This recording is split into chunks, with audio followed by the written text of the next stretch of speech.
Mm. Mm.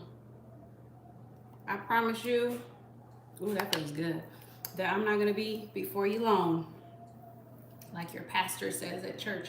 But see, then your pastor is lying because, yeah, that's a lie. That's a lie. Um, it is really hot outside today. The weather done lost its mind. Okay. And I got to go out there and do what I got to do. But I wanted to stop on in here. Okay, my hair is still looking wild for those of you who are not accustomed to that.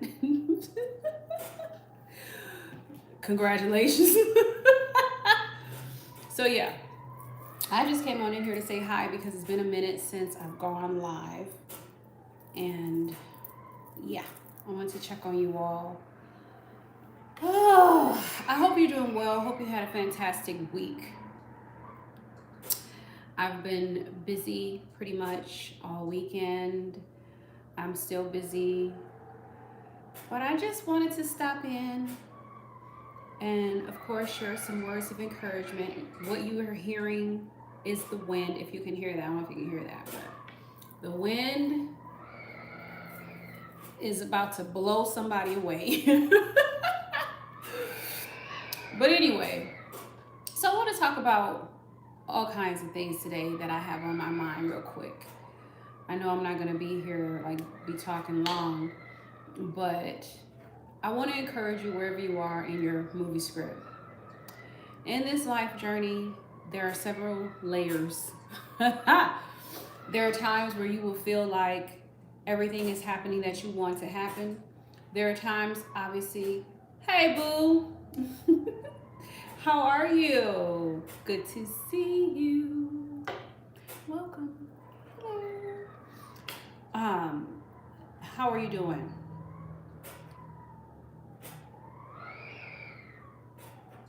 Would you say even if you have to bite your opponent? That's funny. What? I don't suggest you go around biting people. You know, who is this? Oh, that's great hair. Oh, you're fine. I'm glad to hear you're doing well. Hey, everybody. How's everybody doing on this beautiful Sunday? Thank you. Thank you. Hey, love, how are you? Peace and blessings to you as well. Absolutely. Absolutely. Yeah, I thought it was necessary. Thank you. Thank you, love. I thank you so much for your kind words because let me tell you something. In my mind, I'm looking rough. Let me tell you. let me tell you. Let me tell you. Thank you, your buddy. I appreciate you. Thank you for being here. Thank you all for being here as always. You know I love you all so much. You mean a lot to me. Yes, I'm definitely mature. Thank you. I appreciate you too. For those of you who don't know, I have a birthday coming up in April and I will be 46. Okay. So I'm definitely not a spring chicken. Let me give you a little overview. Okay, a little overview. You see, I got my little pooch. My little pooch. Pooch, pooch. Poochy, pooch. But yeah, I'll be 46. My birthday is April 19th. Okay. Thank you. Hey, Versace. How are you? Oh, your birthday's in April too? Okay. Shout out to my March and April babies. You too, Steve. Hi, Steve. How are you? Welcome. Oh, April 13th. Oh, fantastic. Okay, so that means I got to come on here around my birthday time and we can celebrate together. Oh, you'll be 46 too. Okay. Nice, nice. What do I want for my birthday? Gosh, world peace. World peace. World peace. Hey, Antonio. Oh, hey, Jet. How are you? Hi, Ricardo. How are you? Oh, you want spankings for your birthday? Oh, shoot.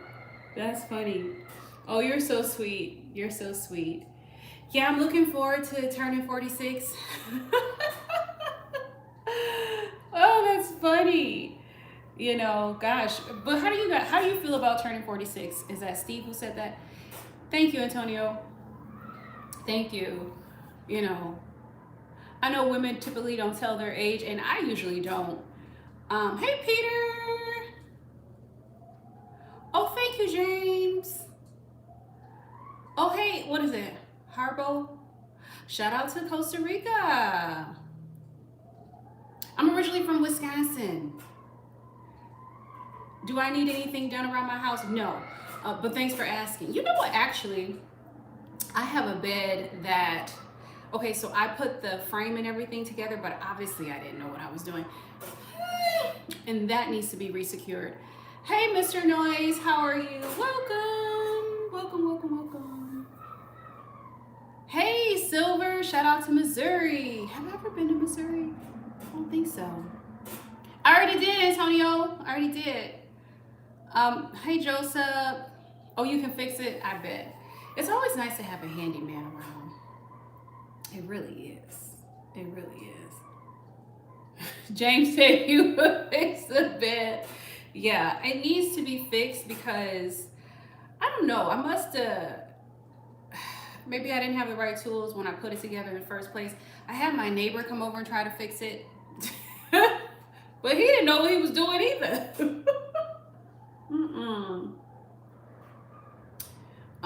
Was it Ghani? Is that how you pronounce it? That's basically what I'm aiming to do. Oh, hey, Danny boy. Yeah, I don't have any nails, no. Oh, hey, Umberto. How are you? Oh, in Germany. That sounds like a great date. Do you have any plans for your birthday? I did not break the bed. I did not break the bed, I promise. Let's do a length check on my hair, even though I'm still in the process of getting my hair done because it has been, y'all, I'm not even gonna tell you, it's been months. Let me straighten out this rug. Y'all, it has been months since I've gotten my hair done. And I'm finally getting it done. But the lady says it's gonna take her a long time because obviously I have a lot of hair. But as you can see, I think when it's all said and done, it'll be probably about there. Let me see.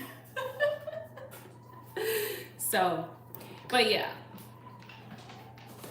I want to grow my hair maybe until it's like past my butt, maybe to my thighs. That's what I'm thinking. But then after that, I don't know, you guys, because I'm short. For those of you who don't know, I'm 5'1". Ooh, so it's a struggle. You want you say can't hide the gym? Yeah, you're too funny. Too funny. Hey, love. Hey, Hood. How are you? It's hard for me to jump off this chair because I'm little. So yeah. Anyway, you guys, thank you for the comments. Thank you for the compliments. Sending love right back to you. I appreciate all of you for being here. You know, I realized that you could have been anywhere. Good morning, Virginia. Thank you, love. Is that right, Silver Wolf? Thank you, love. Yeah, I don't have any nails. Actually, I try to keep my nails filed. Oh, hey, East. I really need a manicure and a pedicure. Definitely overdue for those things. But they will happen. They will happen. I've been in work mode. I've been in beast mode. I've been in accomplish things mode. Just like I said, finally, I'm finally getting to my hair after months of not getting to it. Thank you, love. Thank you. Yeah, you know, for those of you who don't know, sometimes I do dye my hair, but you know, that silver always comes back, which is fine. And my hair is actually, it's like, in person, it's actually white. It's more white. So, yeah, I like my gray hair. I like my hair black too, but yeah, but thank you so much. Thank you, love. Thank you for subscribing. I appreciate you. Thank you for being here. Absolutely. Yeah, you guys are so sweet. I'm on my iPad, so that's why it looks like I'm looking in 7 different directions, because I am. Yet I wanted to come on in here and just show some love, show my face, shout out my new subscribers, my old subscribers. What you say, Silver? All my life I wash my hair every day. You stopped 2 months ago and now you do it how many times a week? My doctorate is in business administration. I think I posted a video about that here.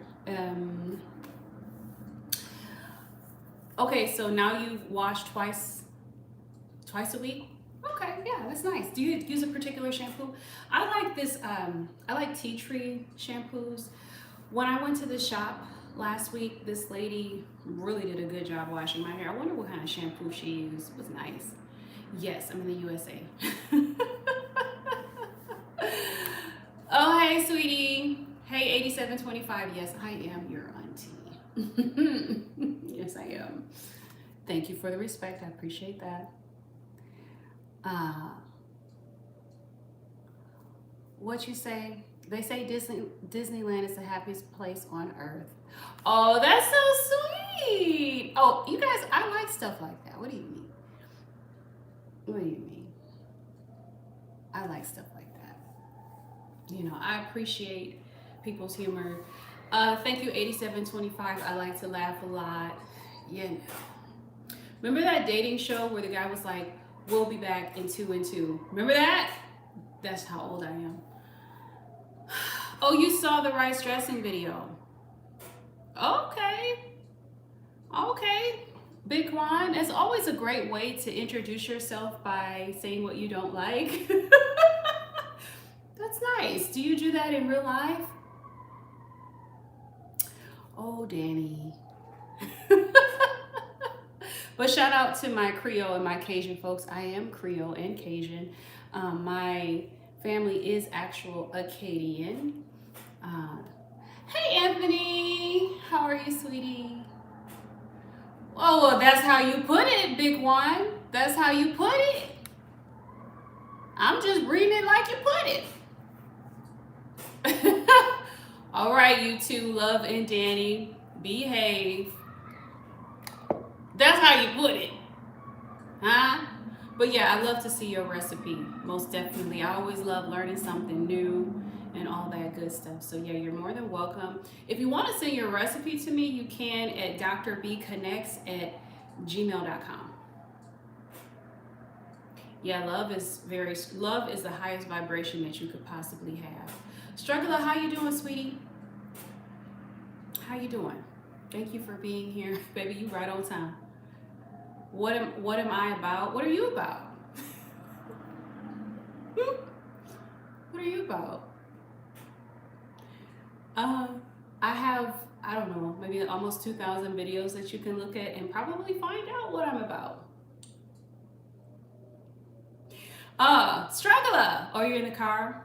How was your day, Struggler? Happy Sunday to you. It's interesting. Danny. Danny, love is just being kind, that's all. It ain't gonna hurt nothing. Danny. Oh, you had a great weekend. Good. Did you work this weekend?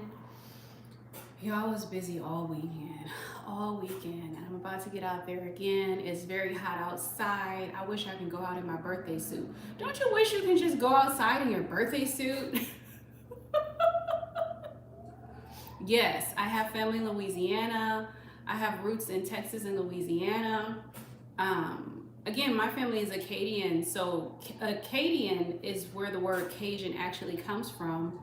They migrated from France to Canada, Acadie, Canada, a long time ago, and they merged with the Native American people who were there at that time.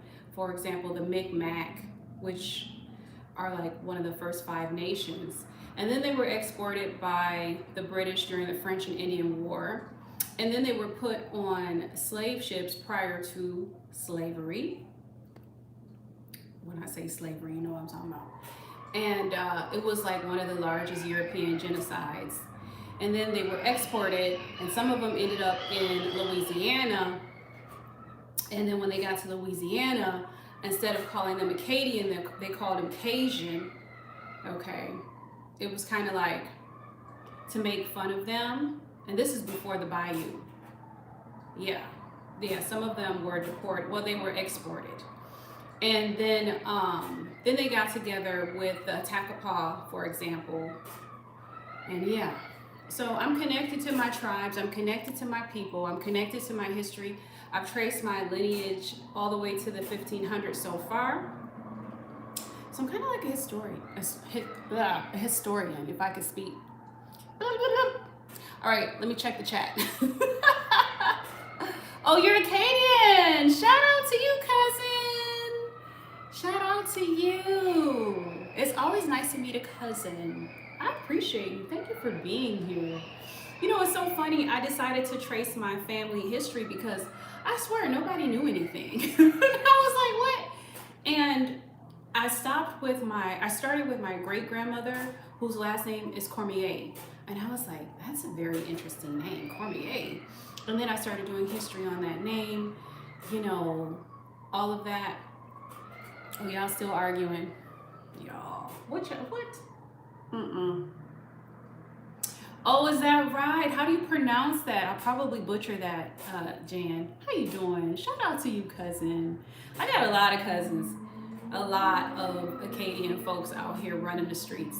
Isn't our history interesting? Where do you, I can't say, well, I want to ask you where you live, but are you familiar with all of the Acadian history? You probably are. I'm going to look at the chats in a minute. Oh, you're related to Cormier.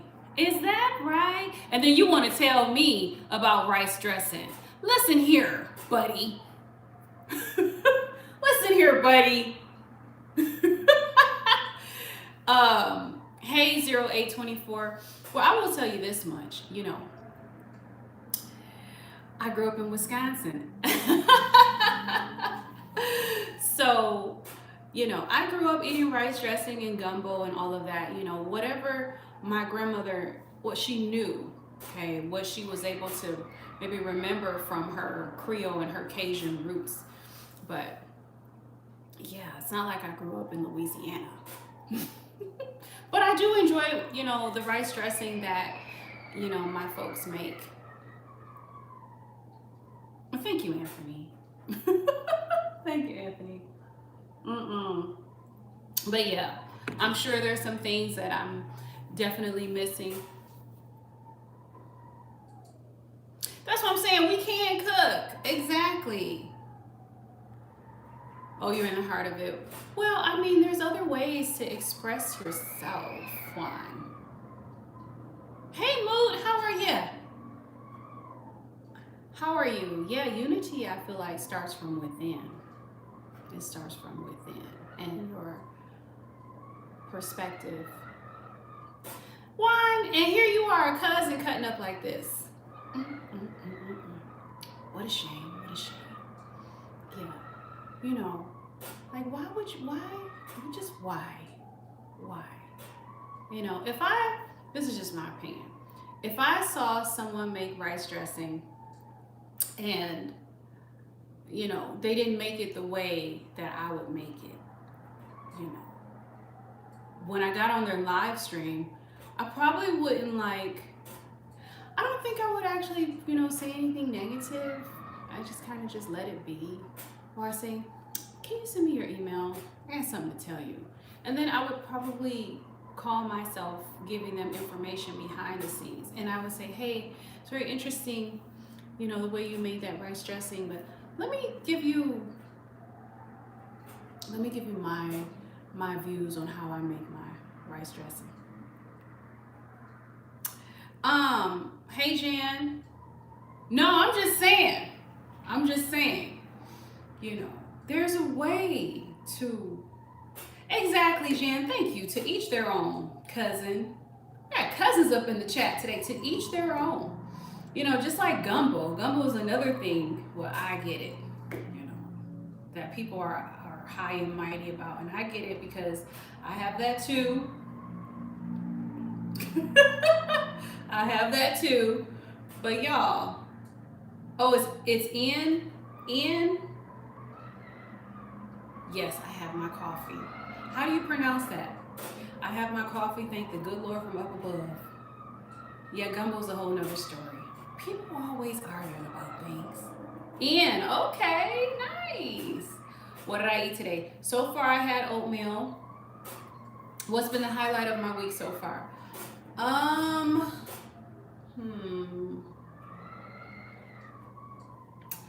met an old lady yesterday and I helped her out and she kissed me on the cheek. And I thought that was sweet. That was the highlight of my week. That and giving someone a cup of ice water because it was hot. And yeah, that was the highlight of my week. I'm so crazy that I'm tearing up. Yeah. What was the highlight of your week? What's the highlight of your week? But yeah, it was super sweet. Out of the blue, you know, I helped her out. And I just happened to tell her that I was a veteran, you know, an Air Force veteran. And she looked at me and she was like, thank you for your service. And then out of the blue, she kissed me on the cheek, which really, she got a mouthful of my hair because my cheek was covered by my hair. But I thought that was really sweet. So yeah, that was the highlight of my week. Okay, Big Juan, thank you for being here, sweetie. See you, cousin. Oh, make sure you email me your recipe for rice dressing. I appreciate that. DrBeeConnects@gmail.com. Anybody else want to email me too? You're more than welcome. Hey, Thurman. Ooh, what's my go-to comfort movie or show? Okay, so thank you, sweetie. You guys know. Some of you guys may know that I don't have a TV. I haven't had a TV since 2012. So baby, I couldn't even tell you. But I do watch the Twilight Zone, the old black and white Twilight Zone on my iPad.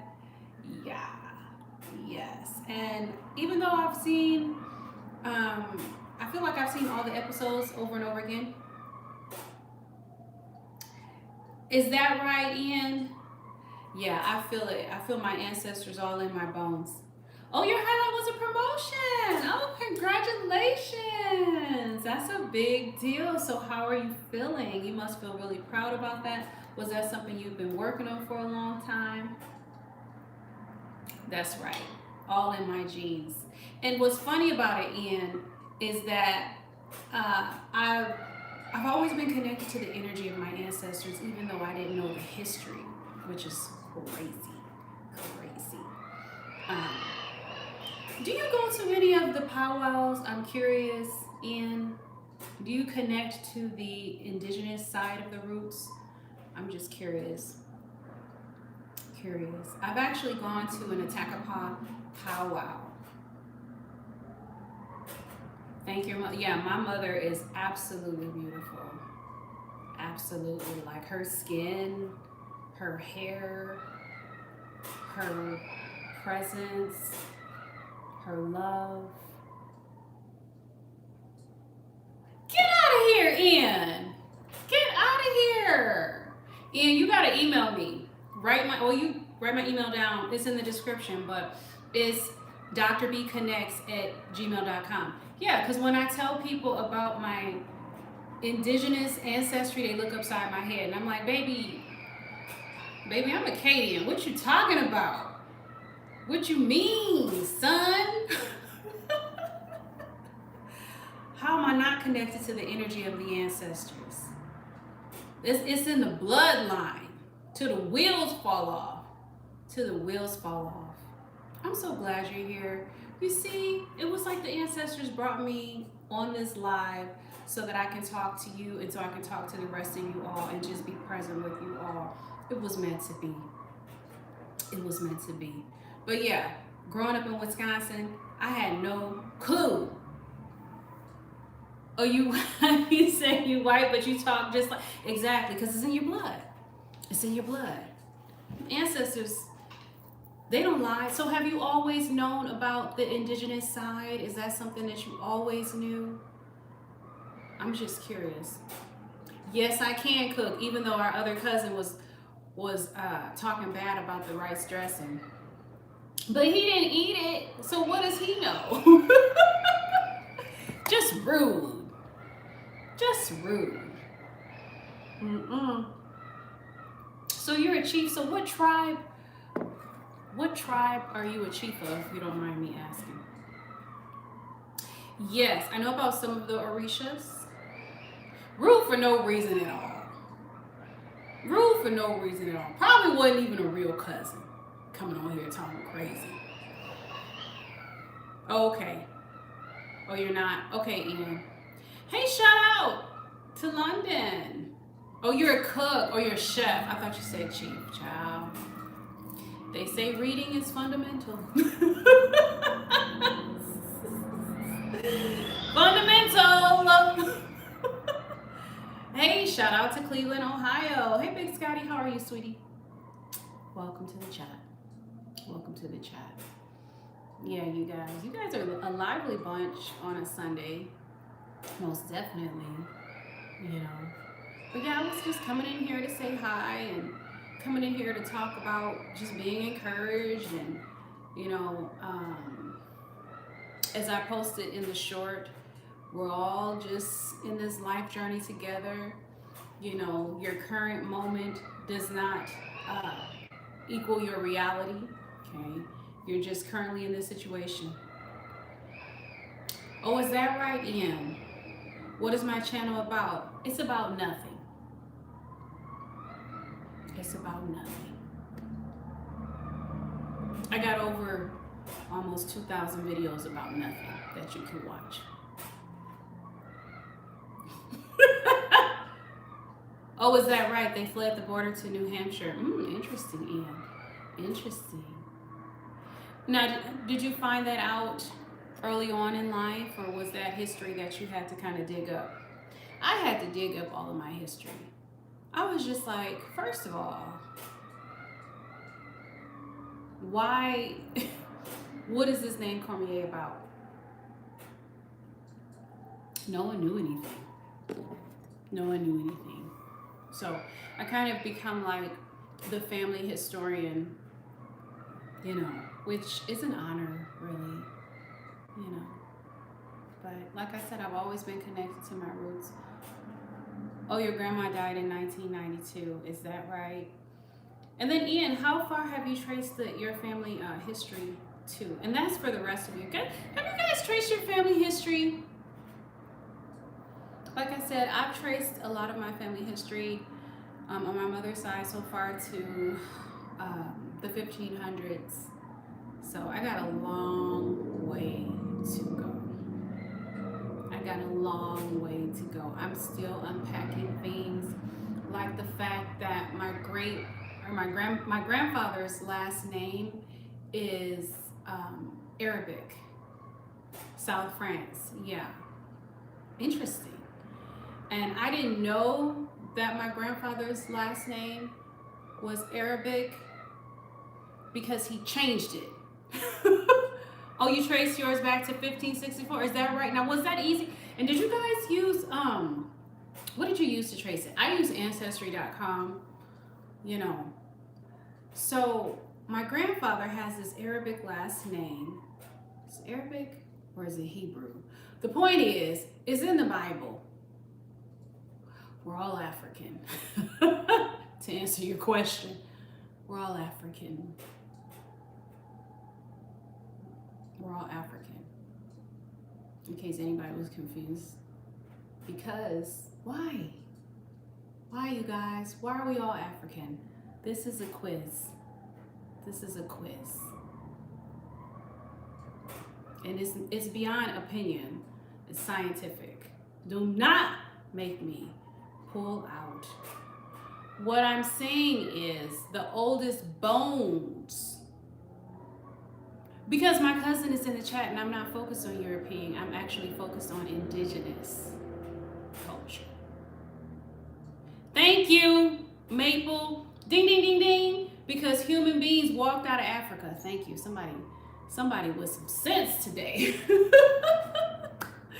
Thank you, Maple. This is basic biology, science, genetics 101, you guys.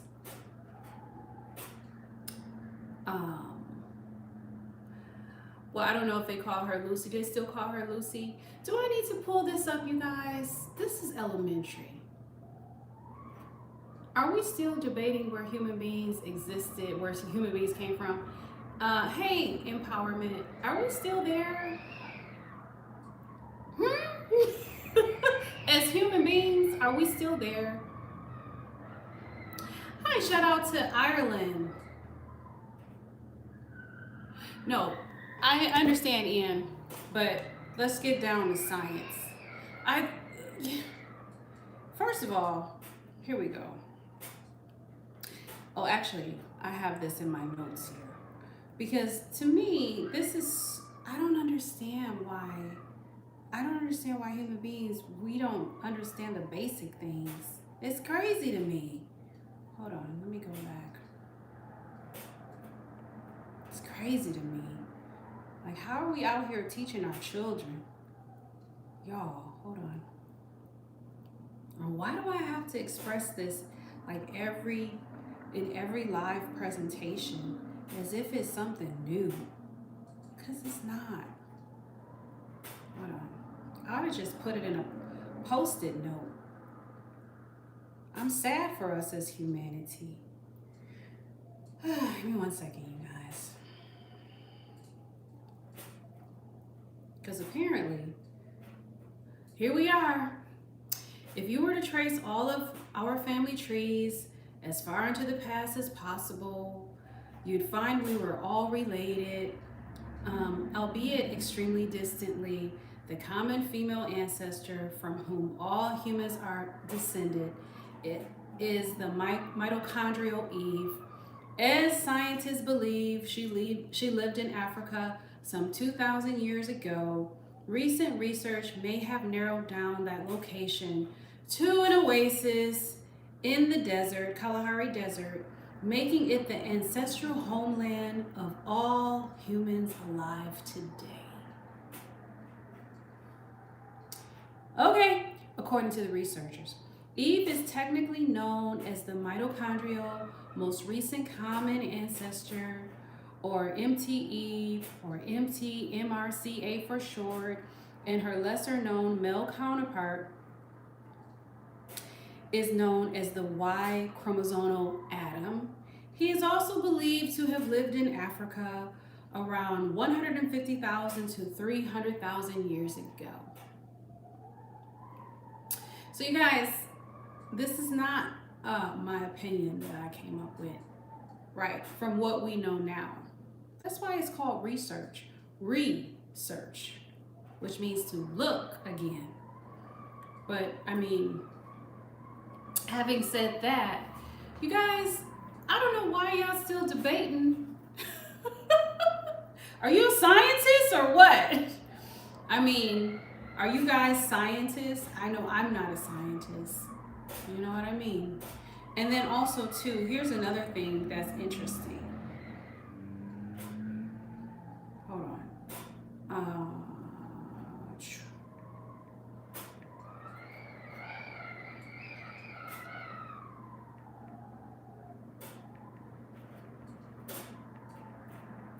This is another thing that I often have to pull up because y'all just be on here with your opinions. And I like facts. Or I like educated guesses, hypotheses, okay? And theories that are based on educated guesses and not just somebody pulling something out of their ass on a given day. Anyway, all humans are remarkably similar, sharing approximately 99.5 to 99, thank you, John, to 99.9 of their DNA, meaning The vast majority of our genes are identical.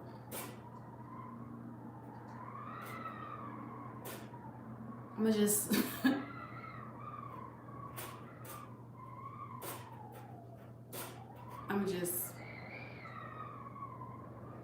yeah, but it's an educated guess. And also the genes, our genes are damn near identical. Why do you suppose, so a scientist, why do you suppose our genes are damn near identical? Is it because we all came from another place? Hi, sweetie. Anyway, the remaining 0.1% to 0.5% accounts for all the individual variations in traits like eye color, hair type, and health risk. Thank you, Maple. Thank you. People forgot the continental drift. They just be on here talking with no sense. No sense. This is what I'm saying. Adults amaze me, because what's crazy is that people be out here raising children with no sense. I don't get it. I don't get it. I don't get it. The research that we have, the theories that we have are not theories that people just pulled out of the sky. When it comes to the origins of men, you think they want to admit that we came from Africa? No, if anything, that'd be something they would not want to admit. Come on now, get it together. Get it together. Okay, I'm reading the chat. Okay, let's see where we at. Oh, thank you, Malik. Thank you, Andre. How do you pronounce your name? Is it Mookie? Yeah, Ian, I mean, it's not even about me being right. It's about science. It's about research. It's about educated guesses. It's about hypothesis, which is what a hypothesis is, you know. And it's not just something that you just pull out of your ass, you know.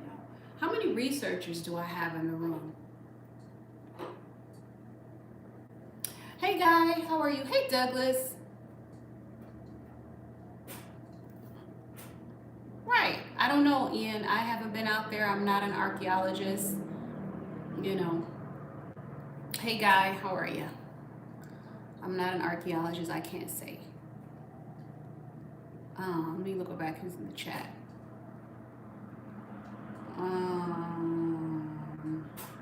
Hey 1829, thank you, John. I don't know, Ian. You sound like you do come across as a little antagonistic. Not gonna lie. I mean, it's interesting.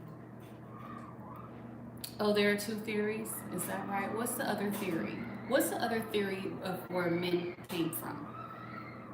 I'm sure there's many. Yeah. Well, where is the scientific evidence for that support those theories is the question.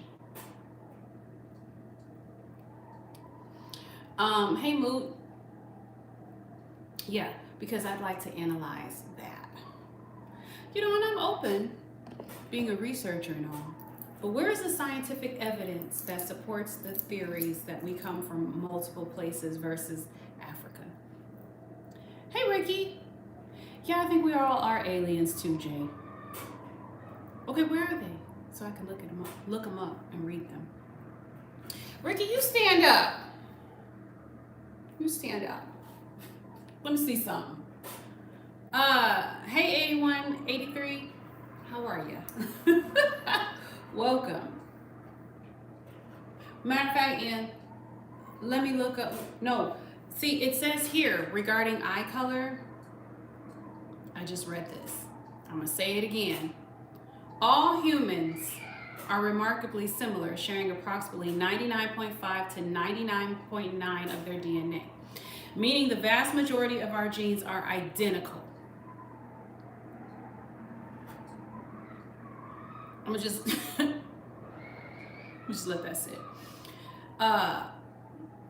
The remaining, well, that's because things change. Things change. Skin color, hair texture, they change. They adapt to the environment that you're in.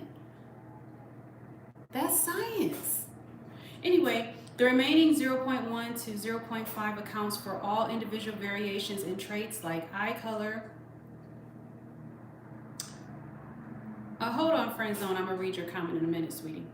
Anyway, the remaining 0.1 to 0.5 accounts for all individual variations in traits like eye color, hair type, and health risk. We have the same genes, but variations. Okay. All right, let's continue. Are y'all y'all getting this? Y'all getting this? So, okay, hold on. I'm gonna get to the comments. I promise you. Let's look at the theory. Let's look at what Ian is talking about. See if we can find it. Right. It's called the human race.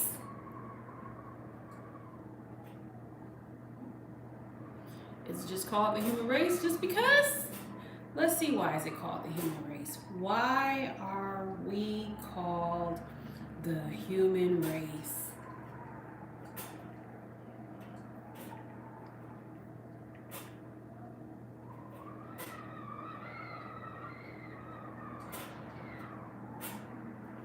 Refers to the entire human species, acting as a synonym for humankind.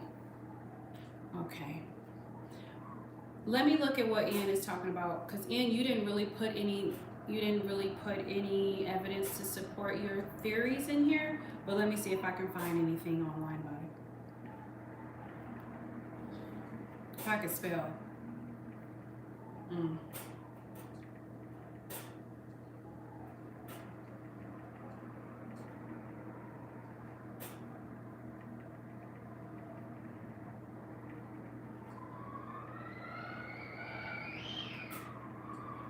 Let's look it up.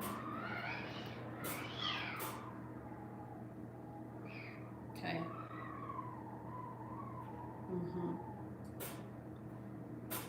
Okay.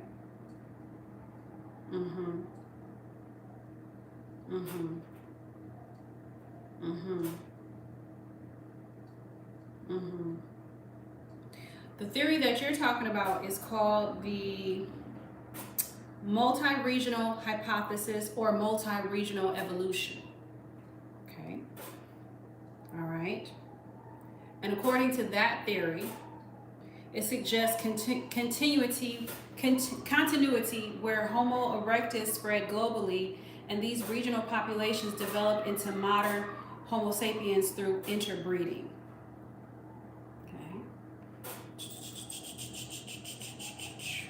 And of course, this theory is in opposing contrast with the out of Africa theory.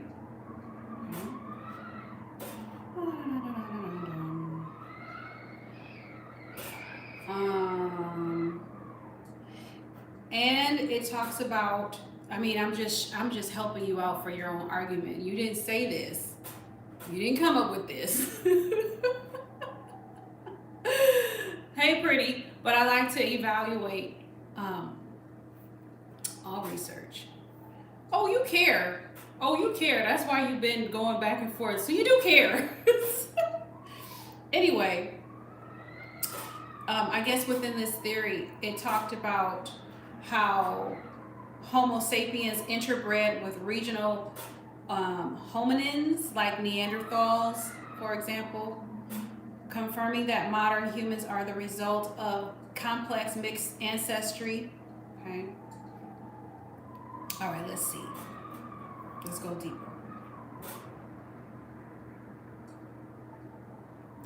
Yeah.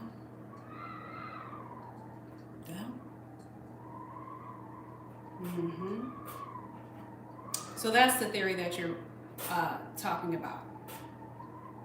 At least from what I see. We are aliens. Are you right? Is that right? Is that right? Okay, now let's look. Hold on. Let's look up something else. Let's look at, hold on. I want to look at that theory versus out of Africa.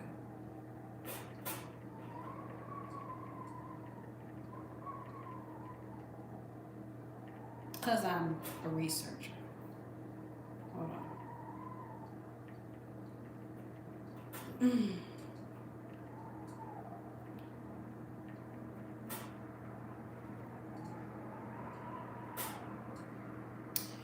The out of Africa recent African origin theory is by far,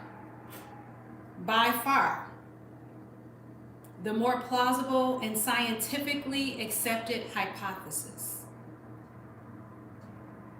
This is what it says today. Supported by overwhelming genetic, fossil, and archaeological evidence. That's a mouthful. While the strict, complete replacement model of the 1980s has been modified, the core idea that modern humans, Homo sapiens, evolved in Africa and later dispersed, replacing the archaic hominid populations remains the consensus. Here is the breakdown of why the out of Africa theory is more plausible compared to the multi-regional hypothesis. You say you want the truth. Well, let's look at why. Of course we know. Oh, me too. I'm okay to stand corrected too. That's why I looked up the theories. But it's interesting though, isn't it? So here we are, again, reading, because reading is fundamental. It's not just about what our opinions are. We know that both of these things are theories. We know that these theories are based upon hypotheses or educated guesses.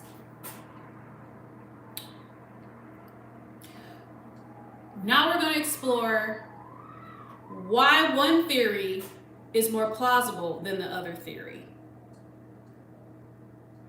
Hey, Tom. And hey, V, when you talk to the creator, ask him that question. Now, the evidence against multi-regional evolution. Okay. The multi-regional hypothesis argues that Homo erectus left Africa. They still say we left Africa, but anyway, 2 million years ago. It still connects us to Africa. Even the multi-regional theory still connects us to Africa. I'm going to read that again.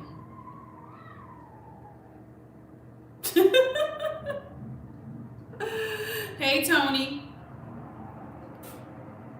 I'm going to say it again. The out of Africa, recent African origin. Now, for you guys just joining the chat, welcome. Welcome. We're just having a friendly discussion about the origin of mankind, exploring some scientific things, a little friendly debate, you know, nothing crazy, not calling anybody any names, not being disrespectful, just enjoying some science and some theories. Like, I like to talk about science and different theories on this channel, so welcome to the chat. Just sit back and listen up, and then you can share what you think about it. So anyway, baby, this information comes from science, which some of you may have an issue with science in a way, especially maybe if you are religious only, practicing man-made religion. Because if I ask you why the sky is blue or appears to be blue, because it really isn't, you're going to tell me because God said so. And that's fine. That's fine.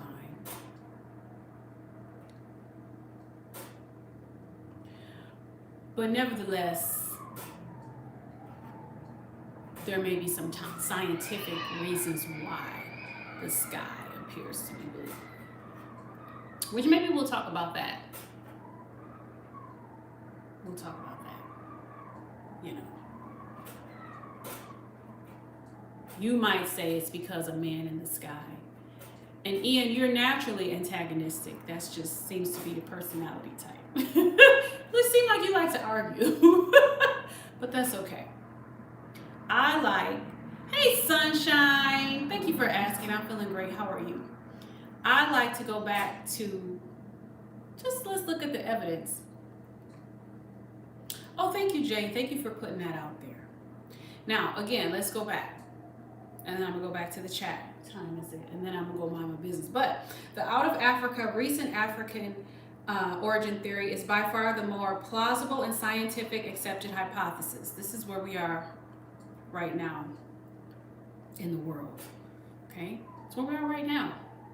Can things change? Of course things can change. Can more information come? Of course more information can come. Of course.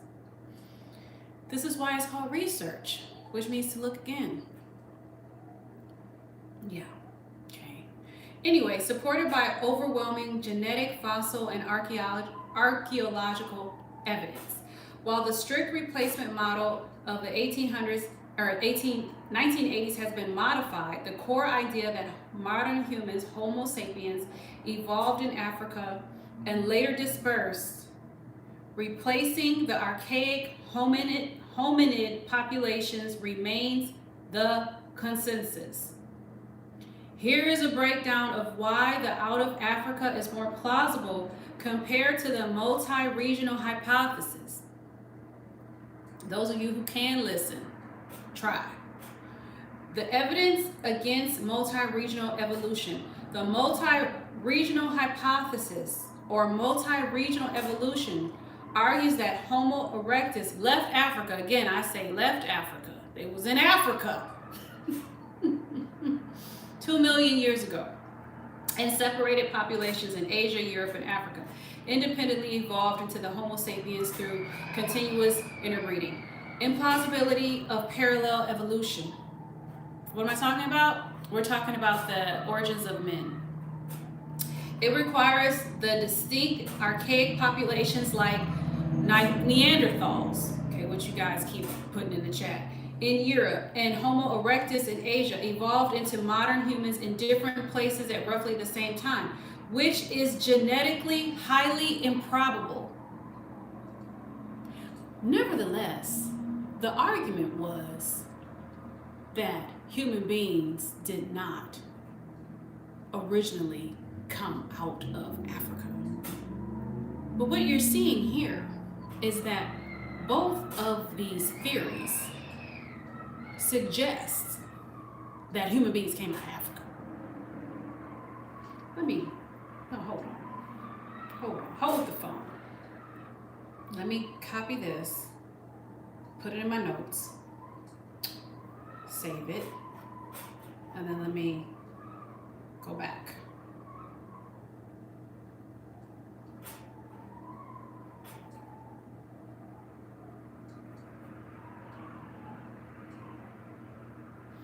So I'm gonna say again, and even so, Ian, I hope you're still here. I hope you're still listening. Even though there's multiple theories, both of these theories still suggest that human beings came out of Africa. Let me see if I can find one that suggests something different. as it says here, the theory that modern humans evolved simultaneously from different archaic populations in various regions of the world, Africa, Europe, and Asia, various regions, is known as the multi-regional hypothesis or the multi-regional evolution. Okay, it suggests continuity where Homo erectus spread globally, and these regional populations developed into modern Homo sapiens through interbreeding. Yet it says here, hold on, let me go forward. Yet it says here, go back to my notes.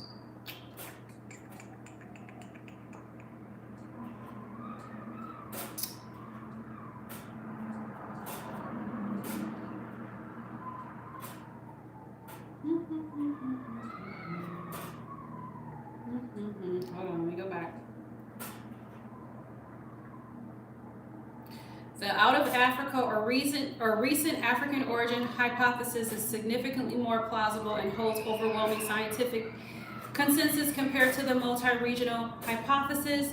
While early versions of the multi-regional theories suggest humans evolved in parallel axis across the globe, current evidence supports a model where humans arose in Africa 200 to 300 years ago, or 200,000 to 300 years ago, and later migrated, replacing other archaic hominins while occasionally interbreeding with them. Here's a breakdown again, I'm gonna say it again, of why the out of Africa is the dominant scientific model. Genetic evidence, the strongest evidence, the highest diversity in Africa. Genetic studies consistently show that modern humans within Africa possess the greater genetic diversity than any other population on Earth. This indicates a higher history of evolution, making Africa the starting point. Hold on, there was something else I was reading too. Hold on, where'd that go?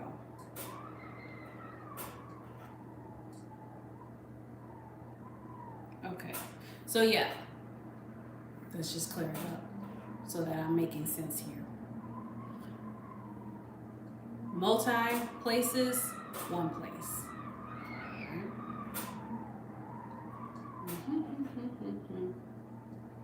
Hold on.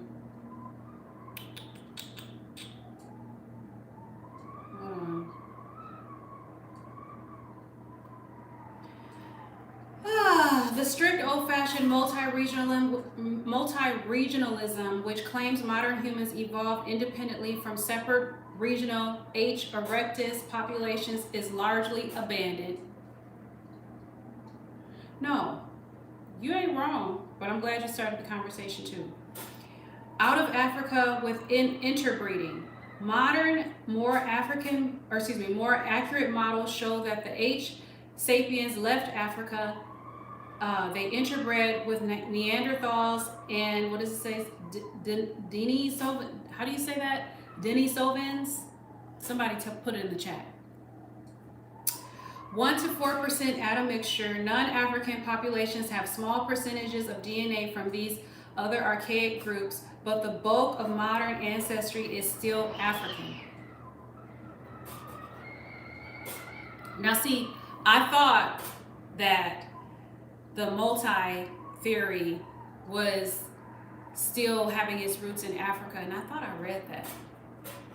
But the multi-theory apparently roots everywhere,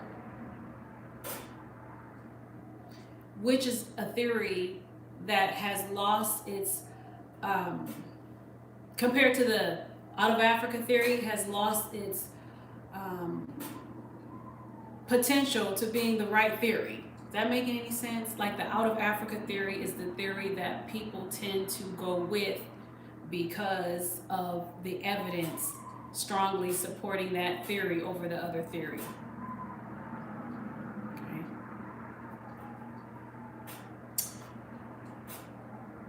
The oldest modern humans in Africa, the oldest, most modern human fossils, such as those found in Jebel in Morocco, are roughly 300,000 years old, replacing the origin of Homo sapiens in Africa long before they appear elsewhere.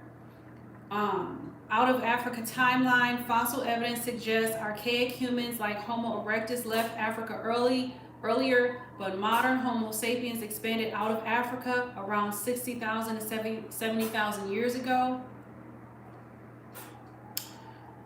Okay, now hold on here. This is interesting.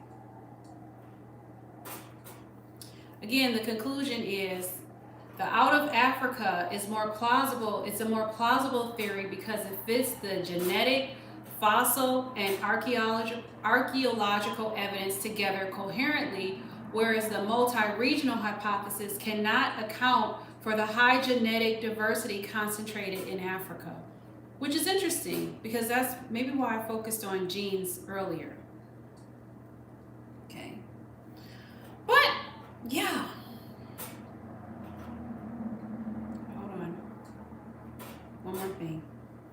One more thing before I put the topic to rest.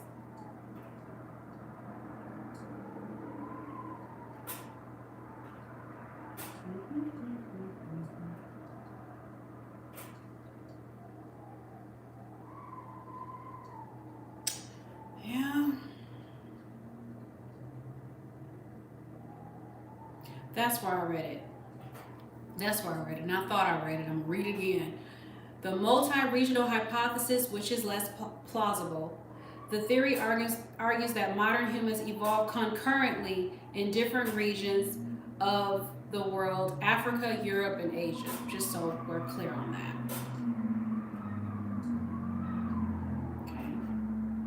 Okay. Anyway, it says from localized Homo erectus populations that had left, I'll say it again, because this is the part that's a mind scratcher. Because even though this theory argues that modern humans evolved concurrently in different regions of the world, Africa, Europe, and Asia, from localized Homo erectus populations that had left Africa. They had left Africa. So that's why I went back and said, even though we have this multi-regional hypothesis, which is still less plausible, that suggests that humans evolved concurrently in different regions of the world, Africa, Europe, and Asia, from localized Homo erectus populations, they had left Africa. So that's why I say it still points back to Africa. That's interesting. Isn't that interesting? Anyway, long ago, it suggests regional continuity. Okay, where Asian Homo erectus evolved into Asian Homo sapiens, European erectus into Europeans, etc. The multi-regional hypothesis and the out of Africa hypothesis still go back to Africa, which is interesting. I'll tell you what. Okay, what y'all saying in the chat? Because am I the only one? Is it me and Ian? Are we the only people that are interested in this? This is fascinating to me. All right, let's see what y'all talking about. Let me see. I'm scrolling all the way back. Oh, humanity came from the Garden of Eden. Okay, Butch. All right, that's nice. We scroll back. So what comes after Homo sapiens? I don't know. I gotta see. Maybe we won't be here to see. We already talked about Neanderthals, Jay, but thanks for bringing it up. What you say, Keith? Because of the ocean. Okay, Ian, you said they could be right. Okay. I'm going to say it's whatever color you tell me to say. Okay, Nate. I'm feeling great today, sunshine. And again, thank you. Oh, hey, construction. The word of God is the absolute truth. Is that right? Is that right? Do we really want to talk about how the King James Bible came into existence today?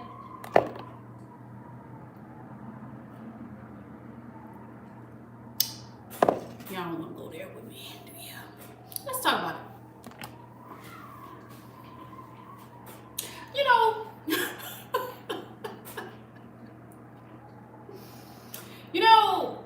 in one of the lives, we talked about Constantine. Hey, man. What you say, Ian? I promise you, I'm not mad.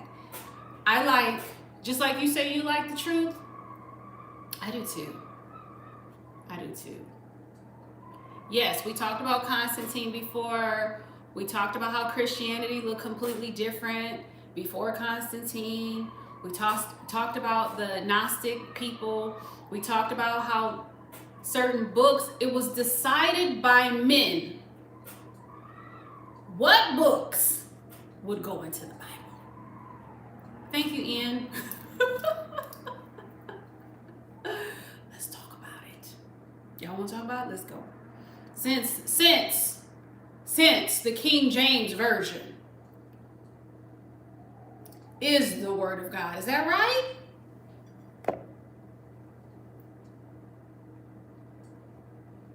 Y'all want to talk about King James? I heard some weird stuff too about King James. Let's talk about King James. Since I got a little bit of time. Now, say this is no offense to my Christian people. You know I love you like we're cousins. Just like I got a cousin on here, Ian is my cousin. And yet, there's nothing wrong with us exploring things. You guys, we can have healthy debates. This is how you have a healthy debate, in case y'all was wondering. No name calling, no disrespect, just looking at things, just looking at the facts, just looking at the theories, looking at what's out there, you know what I mean? And then talking about it, you know. Okay, and also I need to say this, I don't know everything. I'll tell you that right now. I'm a researcher just like you. That's why I'm looking things up myself. You know, I didn't know that the multi-regional theory was called multi-regional theory, for example. I didn't know that the roots of that theory somehow still land us in Africa. That's mind-boggling to me. It's just mind-boggling to me. You know, and it's still something I gotta chew on and research. All right. Okay, so let's look at King James for fun. Okay, hold on. First of all, who was King James?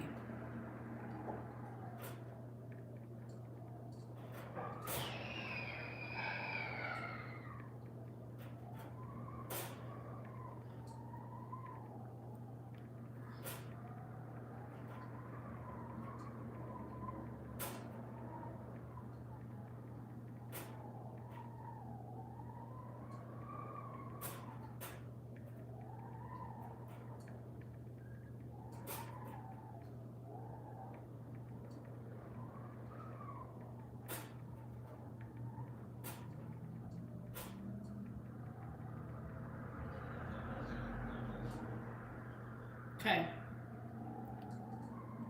Hold on. What about the Reading Rainbow guy? But you don't have to take my word for it. Absolutely. You do not have to please don't take my word for nothing. Do your own research, which I always suggest. Always suggest. King James. King James, okay, he ruled from 1566 to 1625. Scotland, England, and Ireland. Okay, he became the king of England after the death of Elizabeth, looks like the first, uniting the English and Scottish crowns. So this was a very powerful man, first of all. He's powerful. He was known for strong belief in the divine right of kings and his involvement in religious debates and sponsoring the King James Bible. But the key thing is he did not write the Bible. Oh, okay. So one might ask, well, who wrote it? We'll get there. We'll get there. Now again, say this. Y'all, I love you. I'm not here to offend anybody. I promise you that.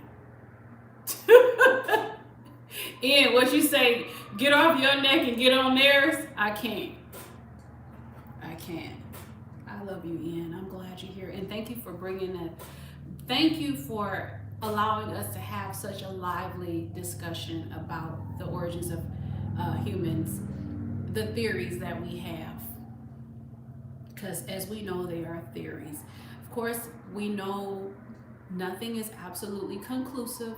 We just know where we are right now in these theories. It's interesting. Okay, now, the King James Bible is simply an English translation of the older Hebrew and Greek scriptures completed in 1611. Oh, is it? Okay. It was created. Okay, who wrote it? God wrote it, right?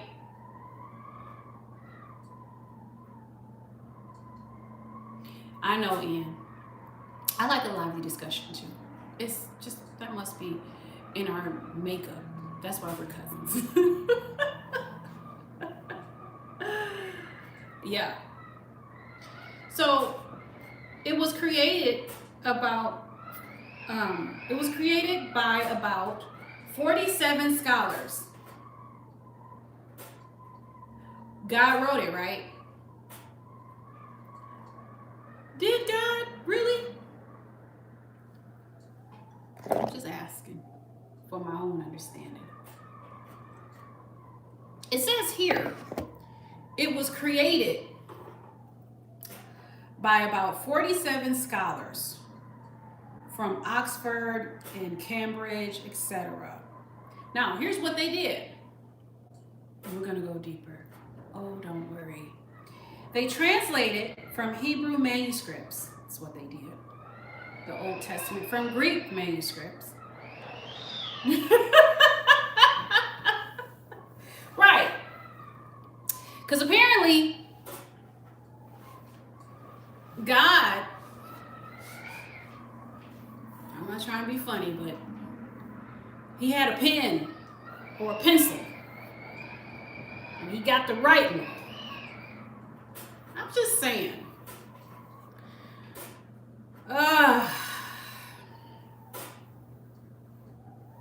Earlier translations like the Tyndale Bible, which I've never heard of. Yeah, yeah, God had bars, indeed. And the Geneva Bible, which I've heard of. Have you guys heard of the Geneva Bible?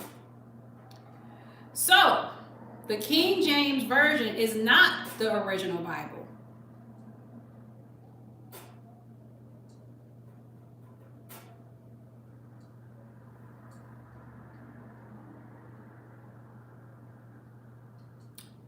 So why would God write a Bible that's not the original Bible? I know. You guys are funny. Would I know God's handwriting? I don't know. So why would God not write an original Bible? But I thought you just told me that the King James Bible is the Word of God. Is it really? Well, then why did about 47 scholars from Oxford, etc., why did they create it? And why did they translate it? And why does it say that King James Version is not the original Bible? Why is that? It's one translation among many. Oh, there's so many translations of the Bible. One might then ask, well, why is that? They were cleaning up the grammar. I can't. Oh. But if you read King James, it's like thee and thou. So it's like, what? Thee, thou, thou. Now, why did King James order a new translation in the first place? Why did he need to have a Bible? You ever wonder that? You ever open your King James Bible and say, where the hell did this come from? I mean, I know you didn't say that because you was in church, but you probably thought that. That's the way they talked back then. That must have been a very hard time. Thou thus theeth make thine coffee. Here's why King James needed his own Bible. Apparently he must have been the man. Okay, we're going to get to those comments in the chat. The reason was political and religious conflict, not divine revelation. Oh, but wait a minute. But wait. But the King James Bible, he was making it hipper. I can't.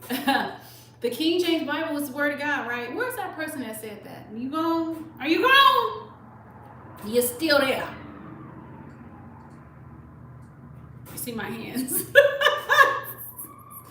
That means I'm about to say something.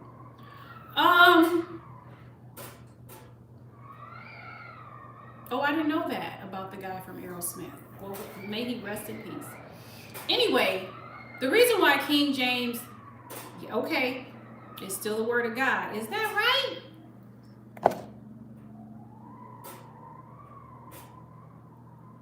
For real? I'm just asking. Now, I'm going to say this again. Oh, you right here? Okay, good. Thank you, sweetie, for being here. I'm not trying to disrespect anybody's religious system. You know I love y'all all like y'all my play cousins. You hear me? I just want to know. He wouldn't allow his own word to be corrupted, but it is. It's been that way since the beginning.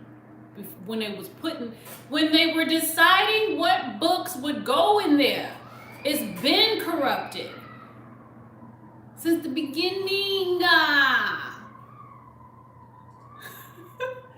Do you know about the Council of Nicaea? Okay, let's continue. What about Constantine? We talking about Constantine. Let's continue this though. We'll get into all that, yeah? Anyway, the reason why he ordered a King James new translation wasn't because somebody hit him upside the head in a divine revelation. No. It was because it was politics. You know, like Democrats and Republicans. It was politics. Right. Thank you, Ian. Political and religious conflict, not divine revelations. Let me continue. At the time, England had tension between the Church of England and the Puritans. Remember the Puritans?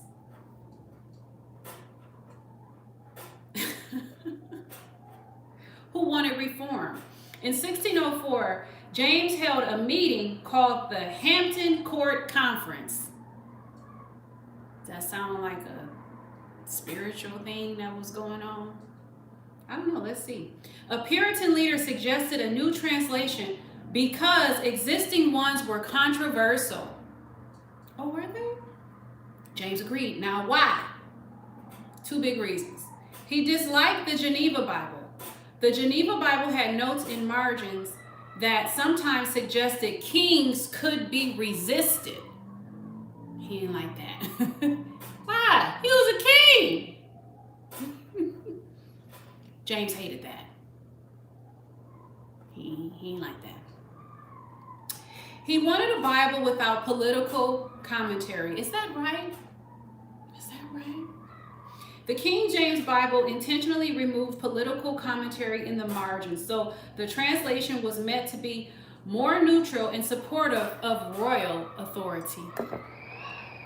I ain't hear him say nothing about God. Hold on. My nose. Ooh, and I gotta plug up. Hold on, y'all. Now, see, every time I say I'm not going to be on this thing long, I end up being on this thing long. Hold on. Let me plug this up. I ain't done. I ain't done with you. Hey, Bad Gamer. I'm not done with you all. But what I want to do... I don't know where my slippers went. What I want to do... The Holy Ghost trying to get through my nose. I want to tinkle. And I plugged up the phone. Or the iPad. And I'm going to come back to this. So, what I want you to meditate on right now is, so far what we read about King James, one in this Bible, none of it said anything, thank you, about he created it because God told him to.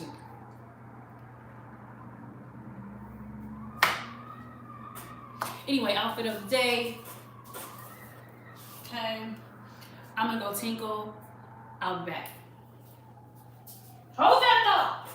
Hold it in your mind.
Slippers. I found my slippers. Okay. Now, did you guys sit with that thought? We're going to get back into it because inquiring minds, we say King James is the word of God. Is that right? That's what y'all sit up here and told me. Climb back on this chair. All right, that's what you told me. So I'm just following up with what you told me. Anyway, as I stated, let me cross my legs another way. Oh, hold on. Go back a little bit more. Oh, stop. So the translation was meant to be more neutral and supportive of royal authority. It didn't say it was supportive of God. It said supportive of royal authority. Anyway.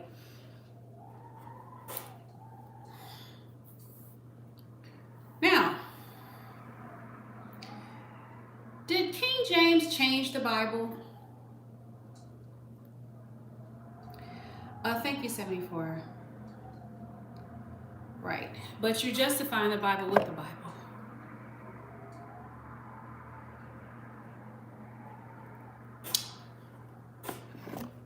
We're going to look into all that. But thank you for posting that. I appreciate it. Anyway, what he did not do, King James, this is what he didn't do, to be fair. He did not write the Bible.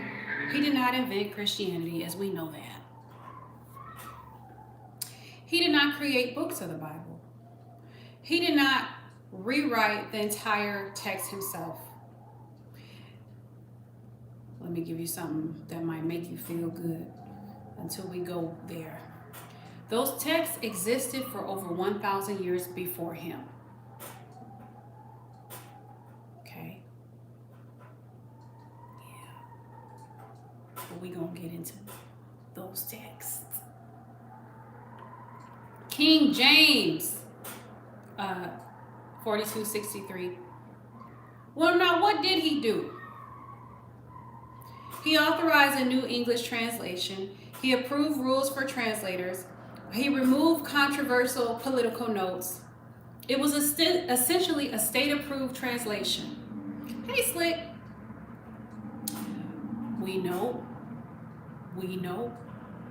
the scriptures already existed before King James. Hebrew scriptures, over 2,000 years old. Greek New Testament, Latin translations. So Christianity and the Bible were long established before King James put his paws on it. We know that, right? Now here's something. The Bible has been translated many times. Translation always involves interpretation. Interpretation. What does that word mean? Did it say God came down and showed his feet? Is that what it said? Or is interpretation something that human beings do?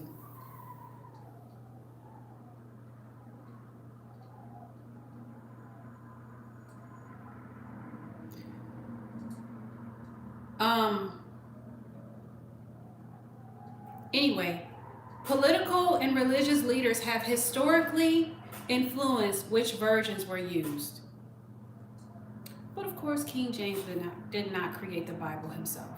He simply sponsored one translation that became very influential in English-speaking Christianity. Now, why did it become so popular? Well, several reasons. It was written in beautiful poetic English. It was backed by the English crown. It was used in churches for centuries. Printing technology spread it widely. None of that said because God came down and said you need to create this Bible. I'm going to read the chat in a minute. So for hundreds of years, it became the dominant English Bible. That's probably why you got it today. So the real story is, afternoon lunch. The Bible existed long before King James. King James sponsored a translation. The translation became extremely influential. Okay. Now here's something that's interesting. There's books of the Bible. How were the books of the Bible originally chosen? Something to ask yourself. Who decided what books was going to go up in there? Why did they leave certain books out? How the early church councils decided the canon in the first place. Did you ever ask yourself, Aubrey, are you okay? It's called the King James Bible because the man was considered a king where he was.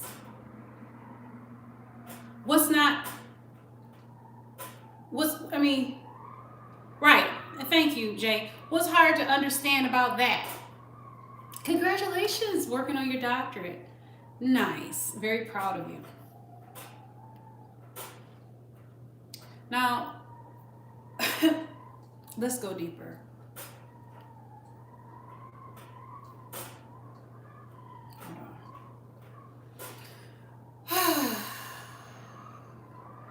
Yeah, we talked about that. We already went into the, rewind the tape if you want to know about King James and what he ruled and all of that, because we already talked about that. All right, we're going to go deeper. Give me a second here. My phone is loading up. it's loading, let me look at the chat. Oh, hold on. Oh, before I look at the chat. Really, it's not about King James, because things was already put together before King James. Really, it's about who decided what books went in the Bible in the first place. Now, for those of you who want the education, in the first few centuries after this man they call Yeshua, there were many different Christian groups, which we already covered. And those Christian groups would have probably been looked at as heretics today. Because some of them were spiritualists. And we're talking about the kingdom of God is within. And we're talking about awakening. Thank you, Bad Gamer. Until Constantine said, pardon my French, but fuck all that shit. This is what we gonna say. This is what it is. If you don't know about Constantine, I suggest you do your research. Anyway, there were many different Christian groups. There were many different writings. Not just the 27 books of today's New Testament, for example. Some Gospels included the Gospel of Thomas, the Gospel of Mary, the Gospel of Peter, the Shepherd of Hermas, and I don't know how to pronounce this word. You guys can correct me in the chat. Hold on, let me look it up. Copy and hold on. I gotta know how to pronounce this. So I'm going to, when I don't know how to pronounce a word, I look up the pronunciation for it. And then I go, sometimes I'll go on YouTube and then it'll tell me. Okay, hold on. After it gives me an advertisement. Okay. We are looking at how to pronounce the name of this religious text. We're going to be looking at how Yes, to Wendy. pronounce more interesting and often Hold on. unclear biblical names and words as well. This guy. So make sure to stay tuned and consider subscribing. No tornado. For learning this is also Man, as the Lord's teaching through the 12 apostles. don't you just, when people don't get to the point. How do you say it? The Didache. Didache. The Didache. Didache. That's the word. Okay. Now, let me go back. The Didache. Thank you. No hurricane. Just win, y'all. Y'all over here win? Shit. Anyway, there's certain scriptures that weren't including or books, including the Didache, which I'm going to have to do my research on that. Many communities considered these scripture. There was no single Bible yet, the Didache. The early church had completing theologies, and they did. Different Christian groups believed different things about Jesus, Yeshua. Some believed he was divine. Some believed he was human. No. Some believed he was both. Some believed he was a spiritual teacher. Some believed he was a mythical revealer. There were groups like the Gnostics. I've never heard of these other people. The Ebonites and the Marcionites. Each group had its own text. So y'all, it was looking like a hot mess. Everybody was doing everything. Everybody had their own views. Some of them believed he was a son of God. Some of them was like, are you crazy? He's a human. Some thought he was a spiritual teacher. Some thought he was a mystical revealer. So everybody was everywhere.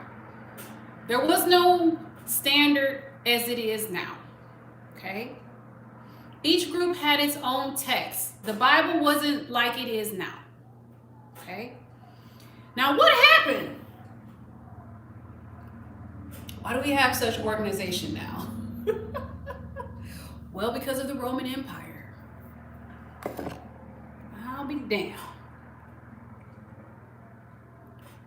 Constantine. I keep mentioning Constantine to you. Yes. Yes, you guys. Yes, you guys. Yes. Y'all worried about the wrong thing.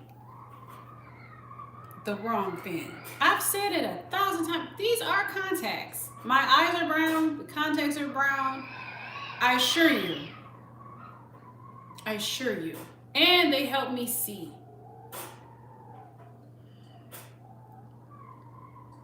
Brown and brown. Y'all. In the 4th century, the Roman Emperor Constantine the Great legalized Christianity. Thank you, Bad Gamer. Before this, Christians had often been persecuted. I'll talk about that.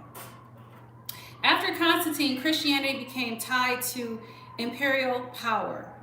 That meant the empire wanted one unified doctrine. It wasn't because God came down and said he want one doctrine.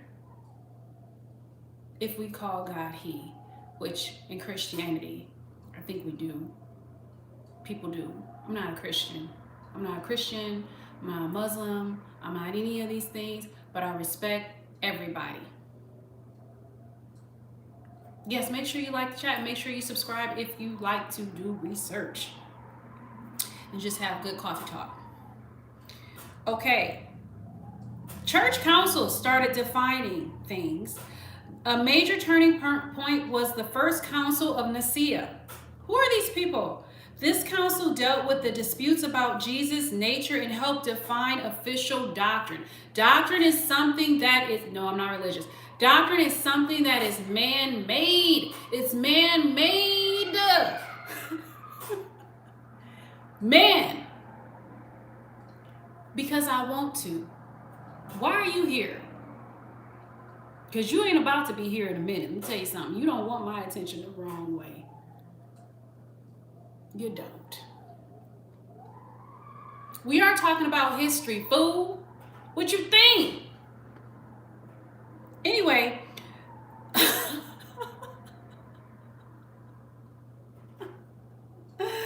Later councils and the church leaders gradually accepted the biblical canon. Okay. These councils affirmed the 27 books of the New Testament, for example, used today.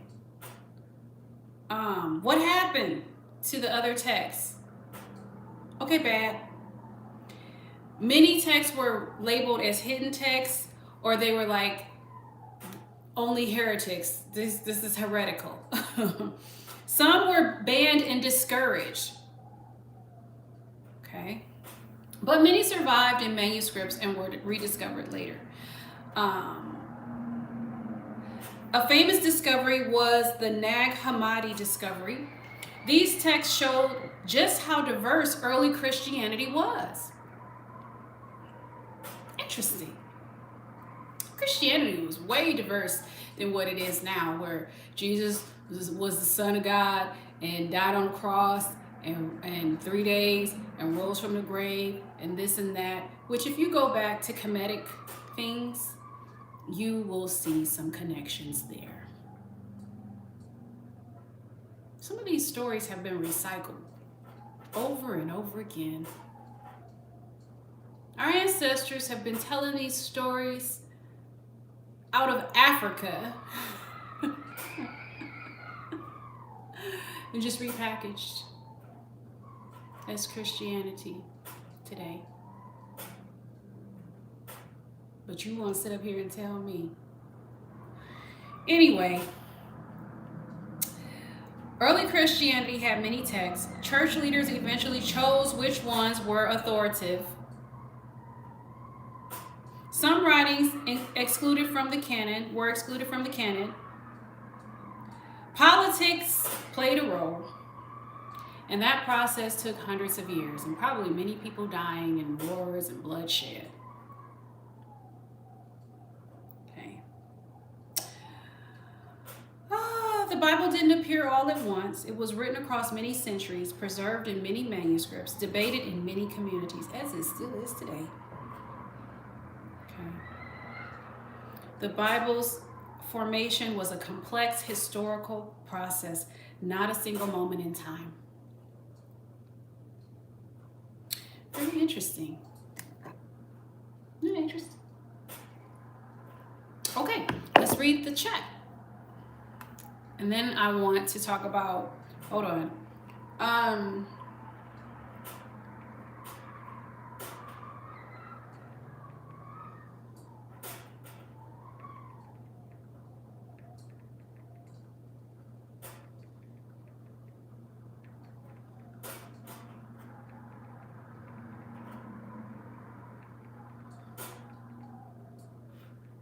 I'm one of those people, first of all, I'm nosy, so that's why I like to research. All right. All right, let me read the chat. I don't know. Let me go all the way back. Back.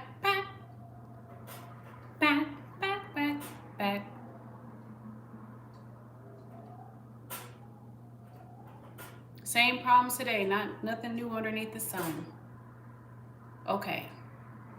I scrolled all the way back. Bad Gamer says working on his doctorates. Congratulations. What doctoral program are you in?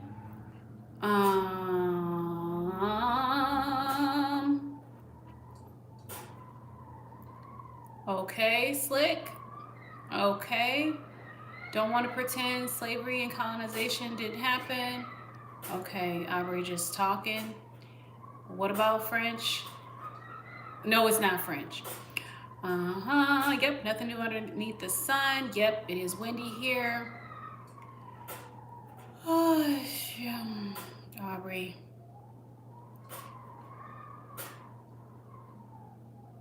Oh, it's okay. Yeah, it's religious. It's just talking about the history of King James in the Bible. No disrespect here. There are many good books not included because they were not able to be 100% verified. Yeah, that might be part of it. But who decided what's God's words and who and why is the question that I would ask myself. Okay. Nope, not religious. Okay.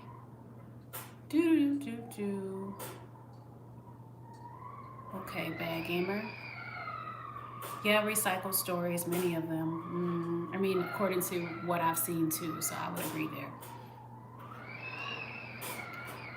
Yeah, as far as God is concerned, I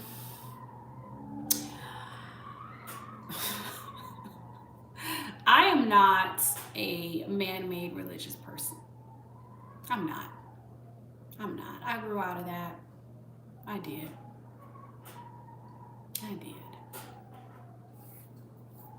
I just did.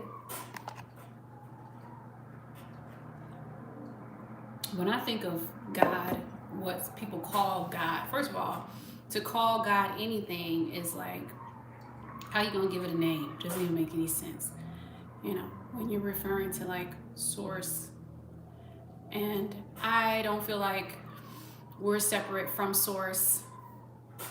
My perspective is God is within, God is without, God is everywhere and in everything and not separated from anything. I don't look at God as a man in the sky. I just don't. I don't look at God as one human being. I look at God as all. Me, you, the tree, all around. Exactly, all around. And that's been my perspective for a long while now. So when somebody has one doctrine of Christianity and they say this is the only way, yeah, God might have a dark. Well, first of all, yeah, because as human beings, we have a dark sense of humor, most definitely. But like I said, when somebody comes and they says they have a Christian doctrine, that's their doctrine, they say this is the only way, I don't have that perspective. There were goddesses before there were gods. Which goes back to the history of the great goddess. Which is history. Okay. All right. Yeah, they talk about the great goddess. I've talked about that. Do you really want to listen to that lecture in the mystery school? I don't think we have time. But I have a mystery school where I go over the information of the great goddess. Maybe I'll play some of it for you. It's nothing new. Do you guys read books? Just curious. Some of y'all. What is going on? I guess that's why I'm here though. Hey 88K.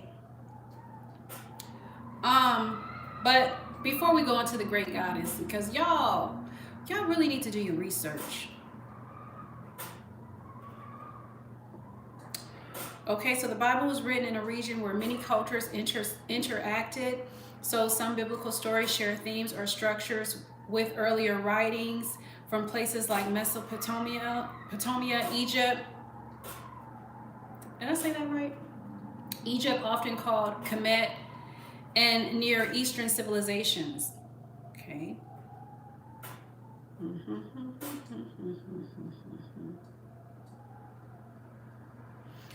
So we have some similarities in texts, like flood stories is a famous example. One of the most discussed parallels involves the biblical flood story of Noah. And earlier Mesopotamian texts contain flood narratives, including the Epic of Gilgamesh. And what does it say here? The Arathids. Hold on, here's another word. Shall. Let me look this one up because I don't know how to pronounce it. Okay. Pronunciation. These words right here. Hold on. I'm gonna let you know in a minute. Hopefully the person gets right to the point. Skip. Atrahasis. Child, what? The Atrahasis epic, which apparently is similar to the flood story of Noah. I don't know if y'all ever heard of that, because I have never. These stories also describe a divine warning about a flood, building a boat, preserving life, releasing birds afterwards. Many historians believe the biblical flood story reflects the same regional flood tradition, but with different theological message. And then the wisdom literature and Egyptian texts. Some biblical wisdom texts resemble earlier Egyptian writings. For example, scholars often compare the book of Proverbs with the instruction of, oh God, here we go. Let me look this one up. Interesting. We got some homework to do we not? Copy and paste. Pronunciation. I'm gonna say this and then I'm gonna move on. Oh, that's not it. Paste. Pronounce. Ow. Pronounce. Here we go. And then I'm gonna go back to the chat. Who? Amanemapi.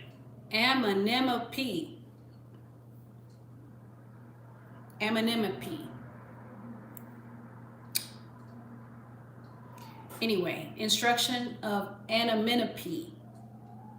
Okay. Certain passages are strikingly similar in wording and structure, suggesting cultural influence or shared wisdom traditions. I know, me too. I learned some new words today too. The creation narrative in the book of Genesis also appears in a cultural environment where other creation stories existed, such as the Enuma Elish. I think I'm pronouncing that right. Okay. Yeah, buddy. Interesting. Hold on.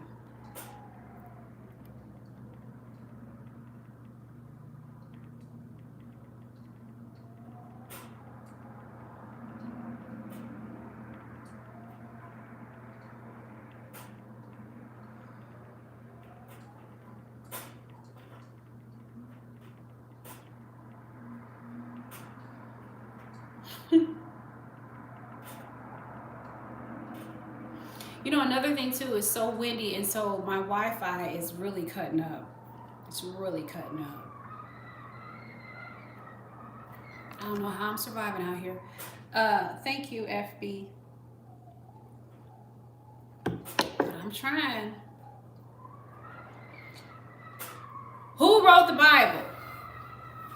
Humans did. Humans. We did it. We wrote it.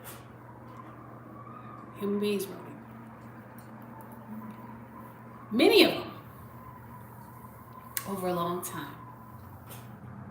The Bible was not written by one person, and it was not written all at once. It's a collection of texts written by dozens of different people over roughly 1,000 to 15. Yeah, this is the wind. No, that's the wind. 1,000 to 1,500 years. Okay.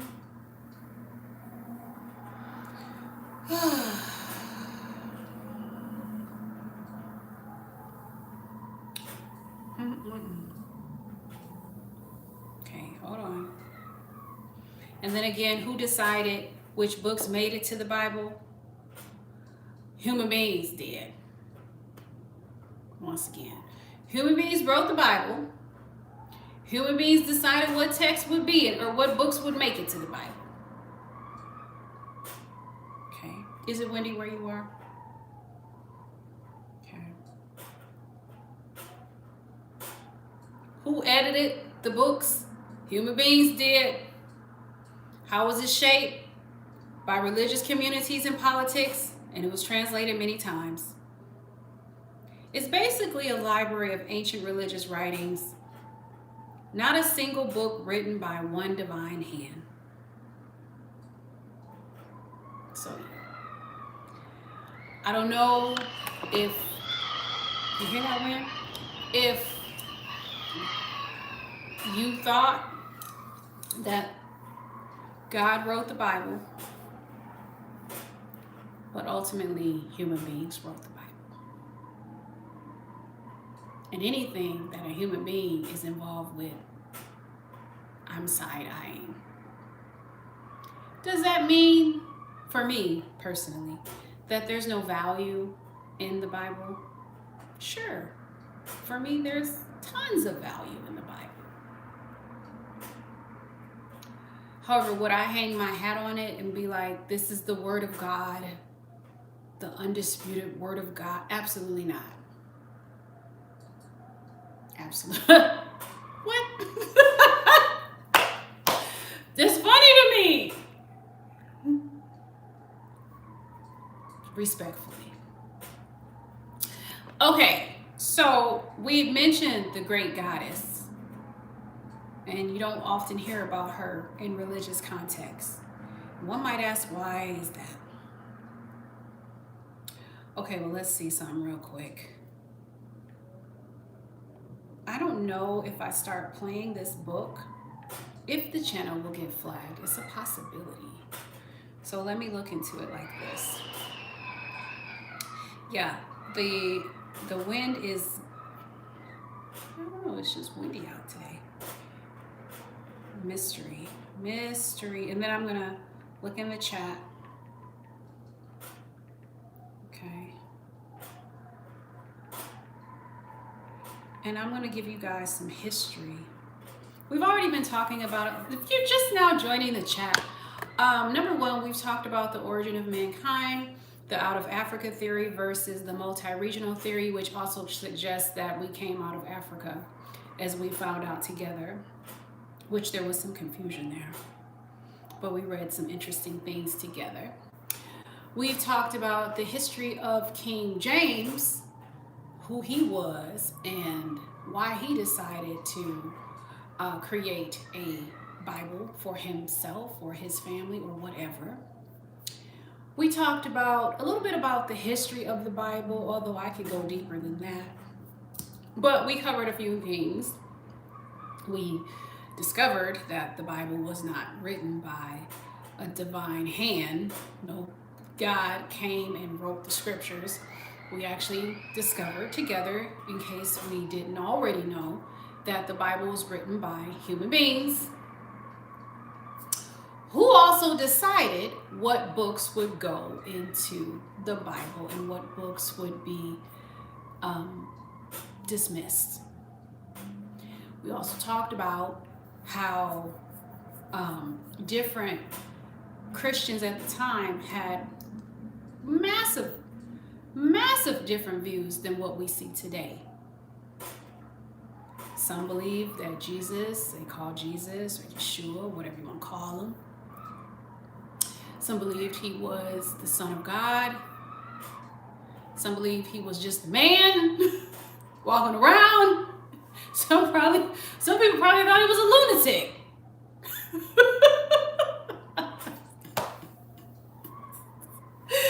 I mean, can you imagine? You know, people thought he was a lunatic. Some people thought he was a mystic or a spiritual man. You see? And then the church or the Council of Nicaea, Constantine, right? Some people straight up thought he was a lunatic. Which I can see that. I can see that. If you saw a man talking about he was the Son of God, you probably think he's a lunatic. Okay? I'm just saying. But some people thought he was the Son of God, and some people didn't. Etc., etc. But it was decided when Constantine came on the scene, oh, we're going to clean all this up. We're going to say this, we're going to say that, and this and that, and this and that. This is the story, this is the outline, this is what it is. Council of Nicaea was put together and said, this is Christianity, this is the blueprint, this is the story. No, they didn't go talk to God about it. They didn't bring him in on the meeting. He wasn't there. He wasn't there. Or maybe he was, depending on your perspective. But really, politics and had a role to play. Power had a role to play in formulating the story. God was out to lunch. But anyway, I can't with y'all. Y'all crazy. We talked about that. It was interesting. And now finally, we're going to talk about the great goddess. Because before there was God, there was goddess. Many of y'all don't know this because Christianity will not tell you this. But there are things that are older than Christianity, we must understand. Don't we know that? Oh, beyond. Okay, so let me see if I can find that particular mystery school. Was it class 5? Let me see.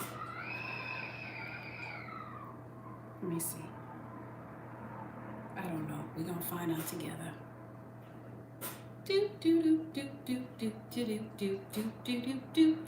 There's a book I'm going to suggest in the mystery school, 88K. That just might answer your questions. Okay, no. Was it class number 6? Oh, let me go to my Google Drive.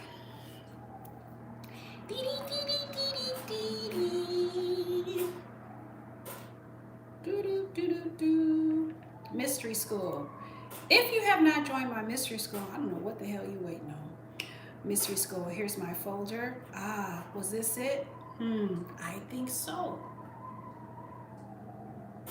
Now, you guys know I like a good lecture.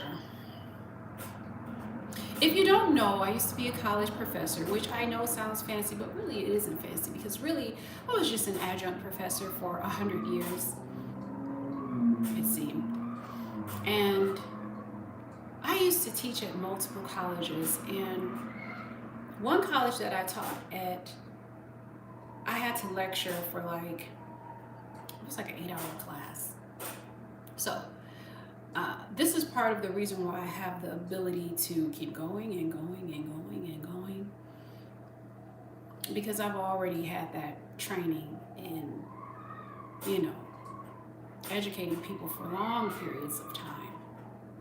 All right, now, this is a lecture, and this is a lecture from the Mystery School. Alrighty. Okay, I'm gonna just, so you can see. To another session. I'm only gonna play some of this. So glad that If I could get my phone, you know how you just be pressing buttons because you're about to be 46. mystery school. Hold on. I just got back from vacation. And I did. So I'm super excited to be before you today. Once again, we're going to Yeah, a little bit. wonderful class. Make sure you Okay. are comfortable. Make sure you're comfortable. Sit We're going to with listen a to a lecture. coffee. This is for my intellectual folks who want to know more information And about as you know, the great I have goddess a in this whole bar mystery set school. next to me. I do. I have my coffee. As always. I have my water as Indeed. well. Mhm. Yeah. I also have a notebook. I have my pen and I have my cards on deck. Today's mystery school is in a different location. Normally, the mystery school I teach right out of my kitchen. Today's mystery school is very special in that I am teaching from my bedroom. So welcome. Welcome to my sacred space. I'm excited for you being here, and I'm excited to see what it is that the ancestors want us to learn about in this session. I think that this is session number 4, if I'm Actually, not it was. mistaken. I think it was Pretty session sure. number 5, maybe. And so that means that we have had 4 classes together where I've been able to share with you, and I'm very grateful again to be here. Let me fast forward this because All right, well, before we get started, we are going to just relax. as always, we relax in the mystery school. All right. Now, somewhere down the line, things changed in Christian influence. Oh, snap. Marriage, Let me go back. how different sound the people was in the beginning. Hold on. You know, looking at the spirit of Halloween. Okay, first of all, I talked about there's just- Samhain, which is Yeah. Halloween. Okay. Let me scroll forward It's time. and get into the energy of the great It's goddess. just some information about the goddess. Okay. And this is coming from a book. You know how I like to share different books with you all. I think it's very important that we get back to reading. We get back to remembering. Yeah. Pick up a book, y'all. I'm And some telling of you. these books Telling are you. sacred in that It's gonna help you. they teach us Mm-hmm. what we often don't learn Mm-hmm. in schools, Mm-hmm. what we're definitely not learning in most of our churches, especially our Christian churches, They're not teaching you. because again, we are taught to fear. Because if you are fearful, Mm-hmm. then you can be controlled and you can be manipulated like a puppet on a string. All day. All right. So, this book, I'm going to share my screen with you all. And you know, sometimes that gets funny with me That's what I'm doing saying, that. 25. But let me try. And what I want to do is We need to I want to read. share this book with you. We need to get back to reading. Let me see. We have lost our minds. Copy here. And then we're going to read some of this book here. Okay. Now, for those of you So let's see. Share who my might not screen. have time to read, Audible. And here's the website. You could still get the information. Listen to the And book. It's okay. oh, okay. Well, I guess I have to put my information in here. I don't know why it didn't say what I needed it to say. Un momento, por favor. In 1 second. Let me just put that in there. I'm going to play a little bit of this. Yeah, this is content. I don't know why This is from my mystery school, it did that. one of the classes. I'm just sharing a little bit about Try the again. great goddess, which is deep. Try again. And this particular book I'm speaking about Screen, in I this guess I next can section, which I'm do. pretty No, sure I'll let's play not some do of it that. in Let's do this clip. Bear this with is me. a- This is a good time to Probably get some water is what I'm gonna say. get your water. Make sure you have your water. So yeah. Okay. I Mm. guess I might have to type my information in. That's fine. If I have to. So do I that. teach a mystery school, and every Yeah, class it's gonna is make me do different. that, so no worries. Okay. I don't In know this why, class, but- we go over the mystery of Let me try Samhain one more time. and the Because mystery it's of the already great up on my goddess. screen, so I'm like, why is it having me type? Let me go 10 minutes, 2 I will seconds in. just type in. Okay.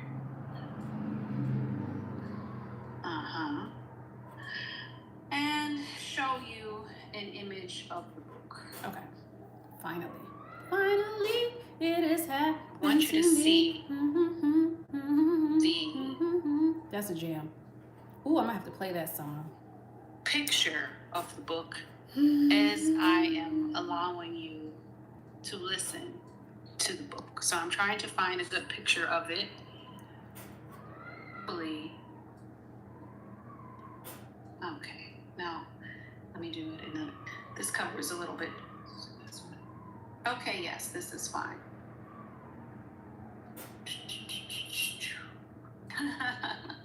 Okay, let's It look. takes patience. Okay, so hopefully you can see that image on your It says screen. The Great I can Goddess. make it bigger there. Okay. And I already have By it in Sean, here, is it so Sean that we can Marco? listen. I might say But Jean, anyway, but it just might so be you Sean. know, what I'm reading on my screen, okay, it says The Great Goddess Introduction. Now, the introduction, it says the Vast Mother. The Vast Right? Mother. The Vast Mother. This is Okay. information I guarantee they're not teaching in your male-dominated churches, in your male-dominated religions. The top 3, and we know what the top 3 religions are. So let's not be confused. Judaism, whether you're Muslim, or Christianity, or Judaism, Islam, Christianity.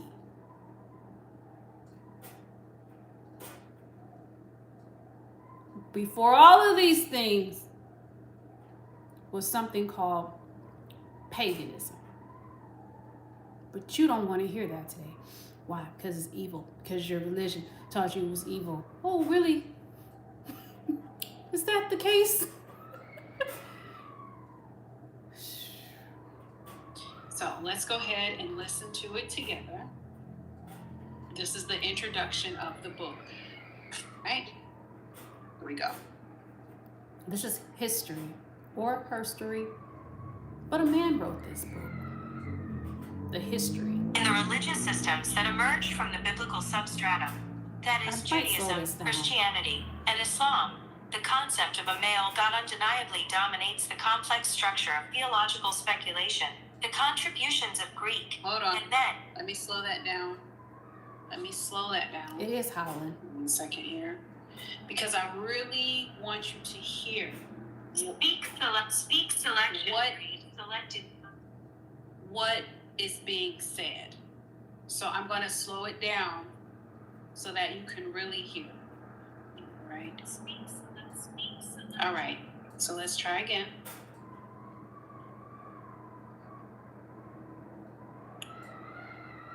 And let's back it up. Back it up. Back it up. Back it up. Back it up. Clap your hands. Why is it important? I'm in a mood. So that you really understand. I'm just how going to have the introduction read. The goddess was erased from our culture, from our concept, from our mindset. How the goddess was Take it back now, y'all. transformed That's the song that's in my head. Okay, focus. from a being of light to a being of evil, Thank and you. then ultimately removed. Mhm. And this came Mhm. because of the systems that were male-dominated systems. The systems often coming from religion. Mhm. It's important that we know the history of why certain things were removed in the first place. The great goddess was All right, removed let me go from back. So let's see if we our can do that again. spiritual framework. Introduction. The vast mother image in the religious systems that emerged from the biblical substratum, that is Judaism, Christianity, and Islam. The concept of a male God undeniably dominates the complex structure of theological speculation. The contributions of Greek and then Byzantine philosophy and the not inconsiderable influence of Iranian spirituality with its Mazdine component have only reinforced this tendency to represent the supreme being with concrete masculine characteristics. Nevertheless, by reading the Hebrew Bible, it becomes clear that this victory for the masculinity of God was not won in an instant. The first books of the Bible, in fact, bear witness to a struggle among the Hebrews themselves, which would be constantly reenacted over the centuries between those adhering to Orthodox Yahwism and those zealots of the divinities of Canaan, also called the dark goddesses of the Near East. And not even the wise Solomon could be kept from being seduced by the vertigo of the feminine divinities, all the time he was building his famous temple to the glory of Yahweh. He saw to it that the country was sprinkled with sanctuaries dedicated to Ishtar, Tanit, and other Artemises springing up from the most ancient memory of the peoples of Asia Minor and the islands of the eastern Mediterranean. All this more than explains the distrust displayed by St. Paul, the true founding father of Christianity, toward women, and why they are excluded from religious ceremonies. We should acknowledge that this conflict between masculine... Okay, let's stop right there. And let me just Okay, adjust so the sound a little bit. Backing up the choo-choo train, we go into my Audible and go into that book, my library. For those of you who are curious about what books I have in my Audible, first of all, let me go here. Oh my goodness, it's stuck. Hold on. Okay, here we go. Here are some of the books that I have in my Audible. I have a couple of my books in there. The Secret History of the World by Mark Booth is a good book. The Sorcerer's Stone is a good book by Dennis William Hawk, I think that's how you pronounce his last name. Lots of books on Osho, The Course of Miracles, lots of books with Eckhart Tolle, Bob Proctor, Think and Grow Rich, all kinds of interesting stuff. But what I'm looking for right now is this one, Goddess, in my library.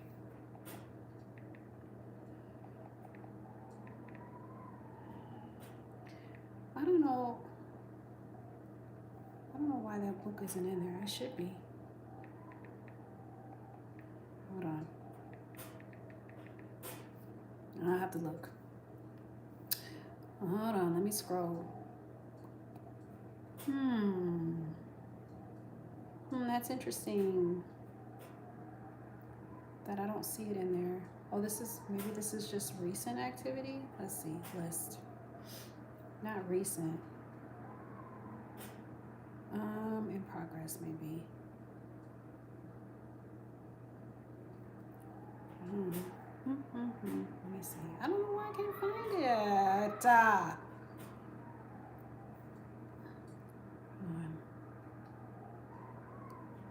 Let me see. Maybe. Yeah, that's interesting. Hold on, bear with me. Audible, library, audiobooks. I don't know why I don't see that in there.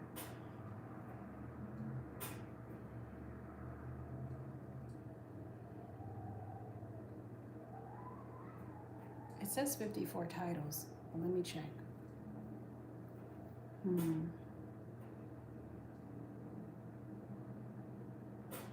that's interesting. Hold on. Let me find it. The history, or the great goddess, here it is. Why that book is not in my library is beyond me. How I was able to read from it is beyond me. It must be in there. Maybe I'm just not seeing it. But let me go here, visit. I've ordered this book many times. Let me go here.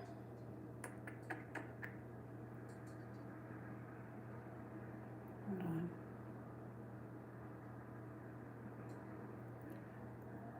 Okay. What I wanted to read was, see if I can look at the chapters. That's what I wanted to do. To give you a little bit more of an idea. Chapters.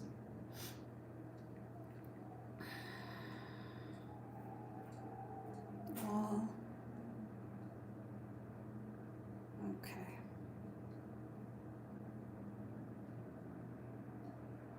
Oh, interesting. Okay, so just to summarize this book, this is by Sean Markle. It's called The Great Goddess. It's reverence of the divine feminine from the Paleolithic to the present. Explores the historical and spiritual evolution of feminine power. The book investigates Mother Goddess, Earth, life, creation, and a shift from the matriarchal to the patriarchal societies. And it talks about the Paleolithic foundations. It explores the early reverence for the divine feminine. This is prior to any type of man-made religion. It talks about Mother Goddess and Earth, covers early Earth-based spiritual traditions, life and creation, themes of creation and the role of the feminine. Talks about feminine power, explores the historical, cultural, and spiritual influence of the goddess. I like this book because it's thorough. It's thorough, and it's also well researched, which kind of goes along with saying thorough. But what I mean is, it's not just somebody's opinion in here. Okay, and then it talks about the patriarchal shift. Hold on a second. Let me clear up this chat real quick, because some of y'all don't need to be here. You and let's see who else.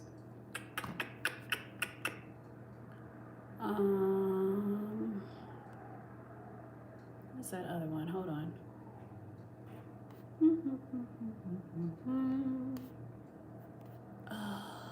Hold on. You. Let's see who else. And you. Bye. Now, no, it's not a witch's book. And witch is not a dirty word. And if you don't have any sense, let me tell you something.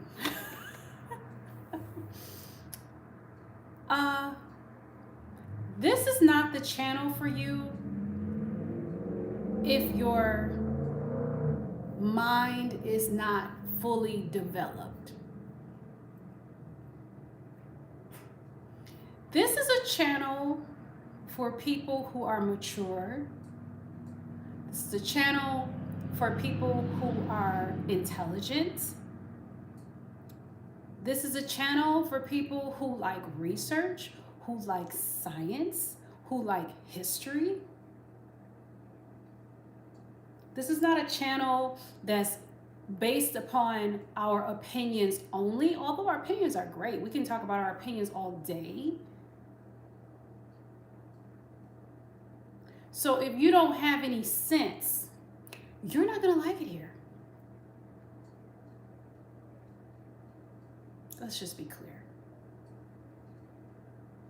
If you walk into a classroom assuming that you already know what we've been talking about for the last however many long minutes we've been here, it would be best for you to just come in class, have a seat, and shut the fuck up, is what you do. So that you know what time it is. You don't enter a classroom talking yin yang if you just showed up to the party. You enter a classroom, sit your ass down, and see what's going on. And when we're in my chat, we're in my classroom, like it or not. And if you don't like it, you can get the fuck up out of here. Thank you. Now, where were we? This book. So yeah, this book, which was actually written by a man, from what I understand, talks about the patriarchal shift. That's a mouthful. Discusses the impact of shifting to the patriarchal societies, often detailing the historic shift from goddess worshiping cultures. At one particular point in time, it was goddess worshiping before it was God worshiping, which I personally find fascinating.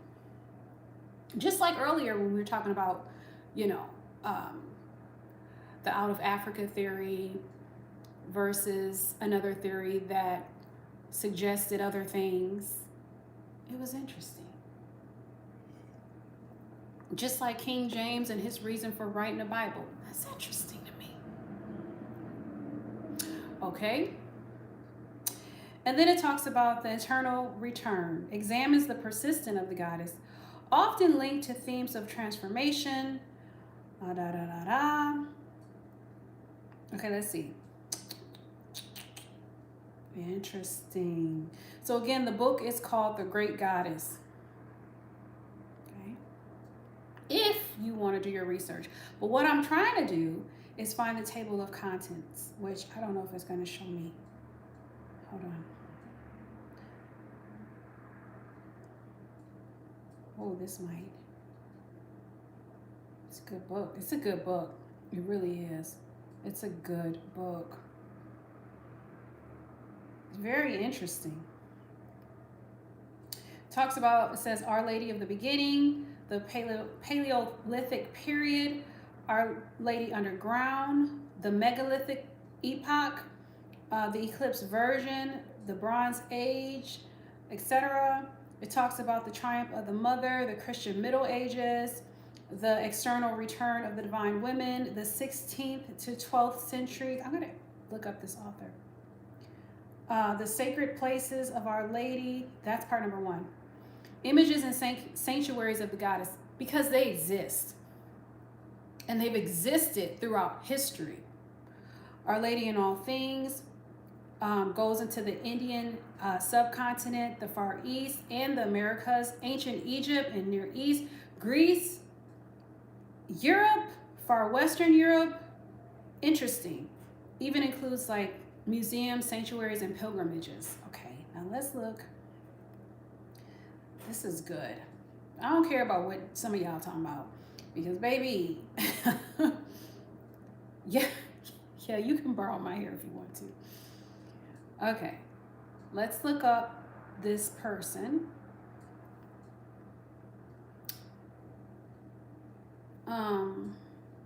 This is the man. He looks wild. Oh, wow. Is that right? Hold on.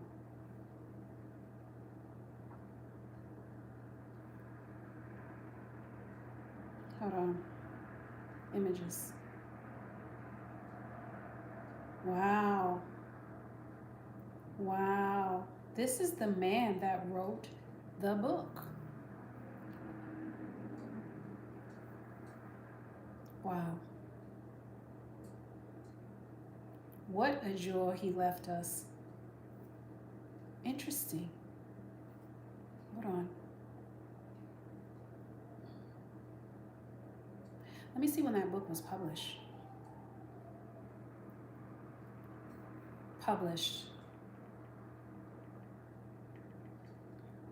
I'm nosy, and this is why I'm a researcher. Gotta be nosy to be a researcher in the first place. Wow, you guys. He published that book in 1999, and he died. Looks like he died in 2008. May he rest in peace. Yeah. Yeah, he was born in Paris, France. He was a French historian, writer, poet, radio host, lecturer, and high school French teacher. He was a researcher. Wow. Widely known for his works. Interesting. Oh, interesting. He had a history. Hold on. He had lots of works. Talked about the Templars. Atlantis too. Interesting.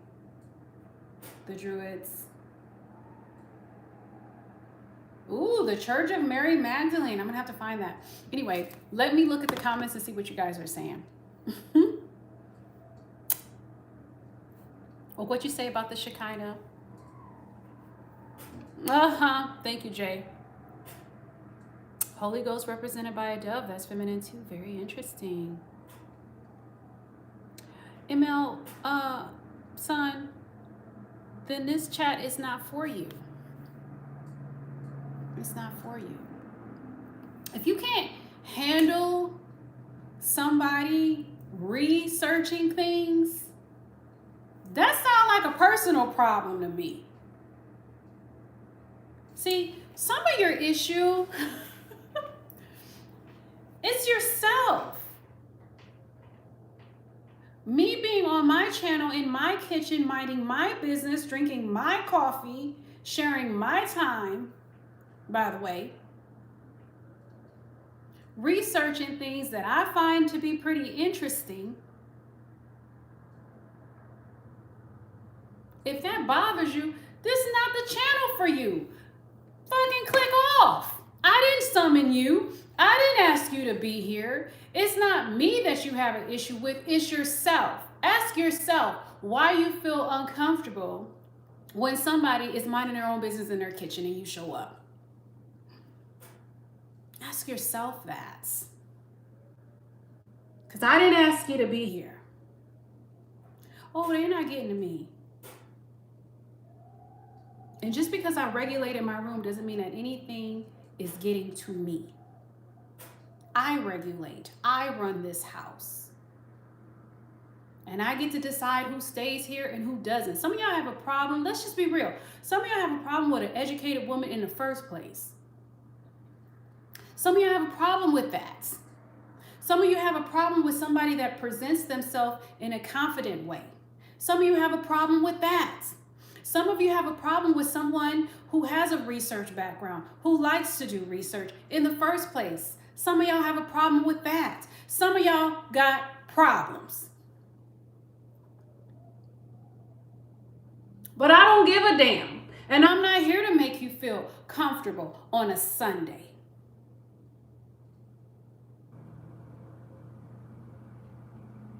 Period. So if I want to get up here, if I want to get on here and I want to talk about the Anunnaki, I can fucking talk about the Anunnaki.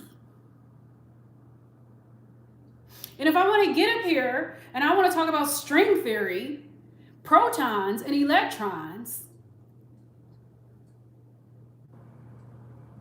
in space, and genetics, and quantitative versus qualitative, or fucking Inky and Enlil, then I can. If you don't like this type of content, why are you here, boo? Because I don't need you to be here. Thank you, Transformer. I don't need you to be here. Shit. Lost your mind.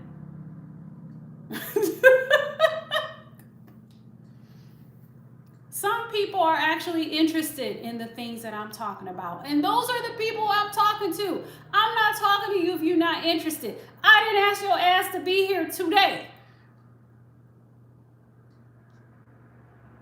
You want to talk about some foolishness? Go to another channel that's talking about foolishness. You want to talk about whatever the hell that they talking about on TikTok? Baby, I'm not TikTok. I'm not. Don't even have a TikTok. You want to talk about some surface stuff? Great. We talk about surface stuff too. We talk about what I like on my salad. Okay? But at the same time, on this channel, yeah, we talk our shit. We also do research. And I'm not about to apologize for being an educated human being. Or a sexy human being. Or a beautiful human being. Or a spiritual human being. Because we are all that. All of us in this chat, we are all that and a bag of chips and dip.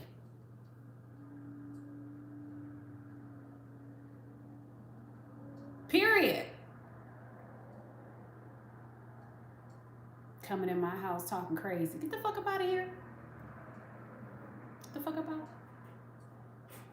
I took time out of my day to come here. You didn't pay me to fuck. What? You didn't pay me to show up. Last I checked. You ain't paying not nan bill up in here. Last I checked. You want to come in here with foolishness?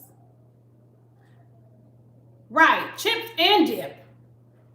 The people in my chat, the people who enjoy, baby, we all that.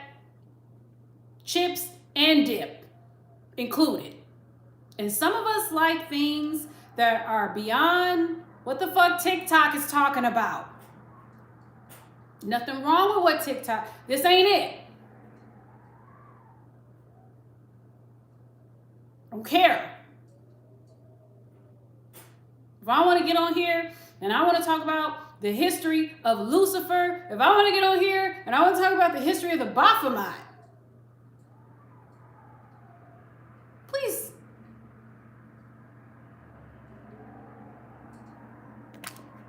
Chat is for grown-ups. What you thought? I was born in 1980. I don't know what you thought, boo. Think I care?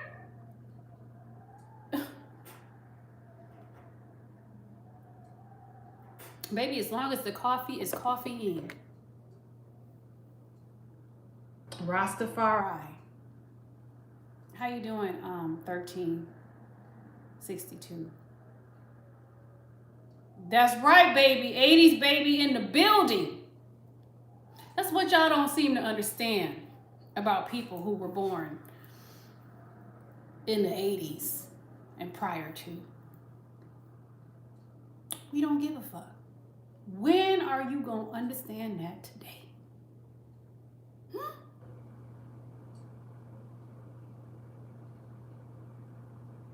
You lost your mind. Right. The last of the real. The last of the real. 87, baby. Let's go. Let's go. Thank you, 1362. Y'all coming on here?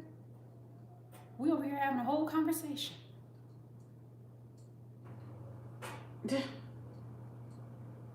Back in my day, the children ate at the children's table. Baby, you're not even old enough to sit at the table. This table requires a certain level of maturity. Some of y'all, we lay down the newspaper for you. See, back in my day, the children didn't even have a table. My cousins would come over, it'd be a party, grown-ups had their table, when it was time to eat, children, we lay down newspaper and sit. That's our table right there, and we loved it.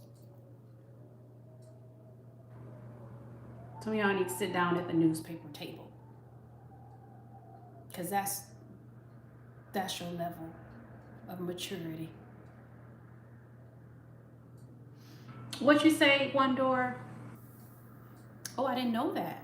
Very interesting. Very interesting. Yeah, those Hebrew words. Man, I'm going to have to do a mystery school just on that. That's the type of stuff I'm interested in.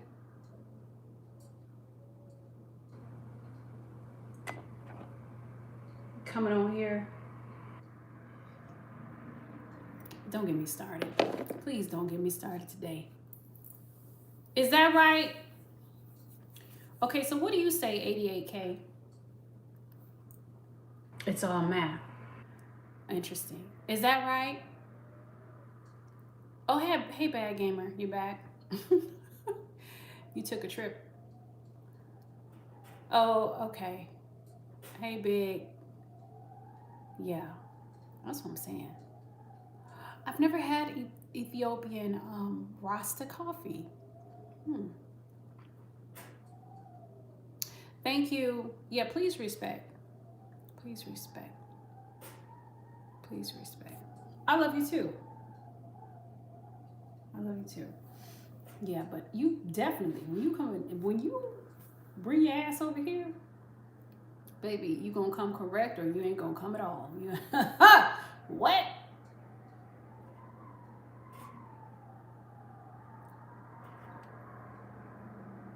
What you say is not feminine. That's not how Hebrew works. Is that right? Thank you, Bad Gamer. Interesting. Oh man, you guys. I don't want to have to dig deep on that one right now because we'll be here until the end of time. But let's look it up. Because all it takes is a little quick 1-2. See, back in my day, and y'all remember this, we used to have to go to the library. Remember the library?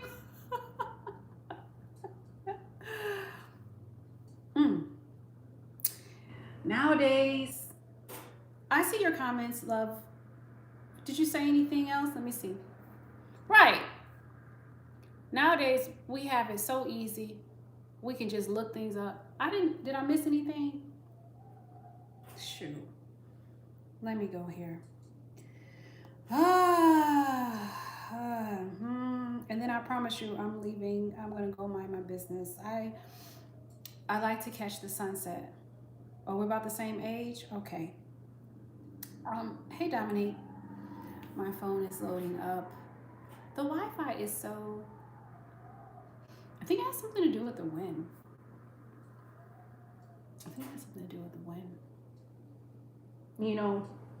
I'm out by the mountains. I don't tell people where I live because people are fucking crazy. And not y'all. But people. Somebody you know. Well, I'm originally from Wisconsin. Okay, let's take a quick look here.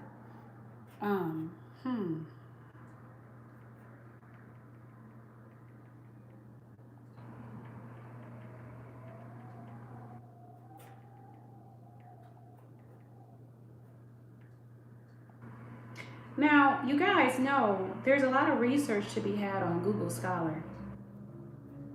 You said they're crazy in here too. Yeah, I try to get rid of the crazy ones. Let's look this up. Let's, again, because we research here, might as well look. Ain't gonna hurt nothing to look something up real quick. If my phone, if my internet is acting right, my Wi-Fi, it's really crazy. Let me tell you how much patience. Okay. Okay, Hebrew absolutely has feminine words. Were we debating if Hebrew had feminine words? Is that what we were debating? Let's take a look.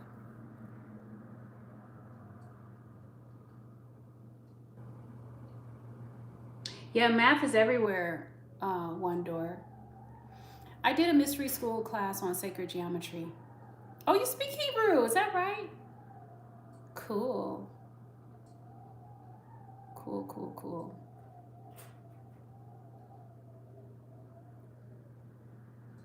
What's the word in question that we're looking up?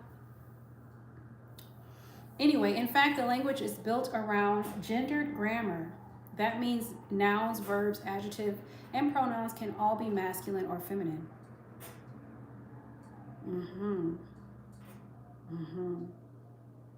Doesn't always mean biological sex is what it says. Is that right?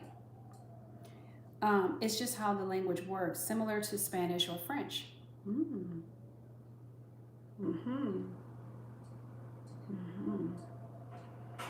know, it reminds me of the energy of the Hebrew alphabet. Are you guys familiar with this? Familiar with that book? Oh gosh, that's a powerful book. Y'all be here all day talking to y'all about stuff. And you're also familiar with the 72 names of God. Very interesting. Is that right? Interesting. Hey, Cheese. You know I like your name being from Wisconsin. Oh, yeah. Okay, so again, somebody was talking about the Shekinah earlier. Divine presence. The Shekinah. Christian folks like to talk about the Shekinah. Anyway, it's feminine. Feminine grammatical form in later Jewish tradition. Yes, the 72 names. That's powerful. 72 names is a meditation in itself. Yeah, was that you, One Door, talking about the Shekinah? The Ruach can be grammatically feminine in Hebrew when referring to spirit or breath. I talked about the Ruach, which I might not be pronouncing right. And if I'm not, baby, I'm not surprised. I'm not surprised. How do you pronounce this here? Let me know, my Hebrew folks. Chokma? Okay, 88K. Give us your facts then. Give us your facts, since you seem to be the all-knowing and all-seeing. Let us know what you know. Of course, you have to be careful of your sources. I'm a researcher, boy. What?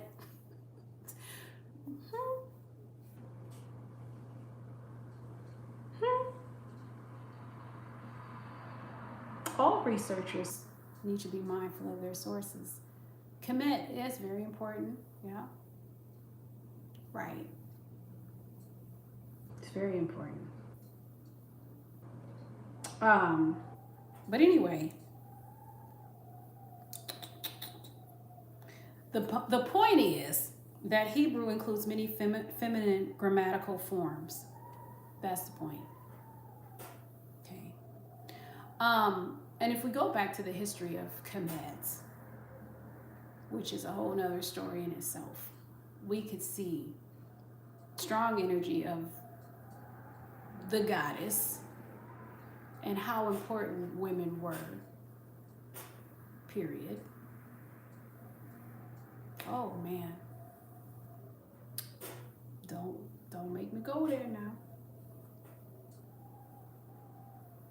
Some ancient Jewish text talks about describe divine wisdom using feminine imagery.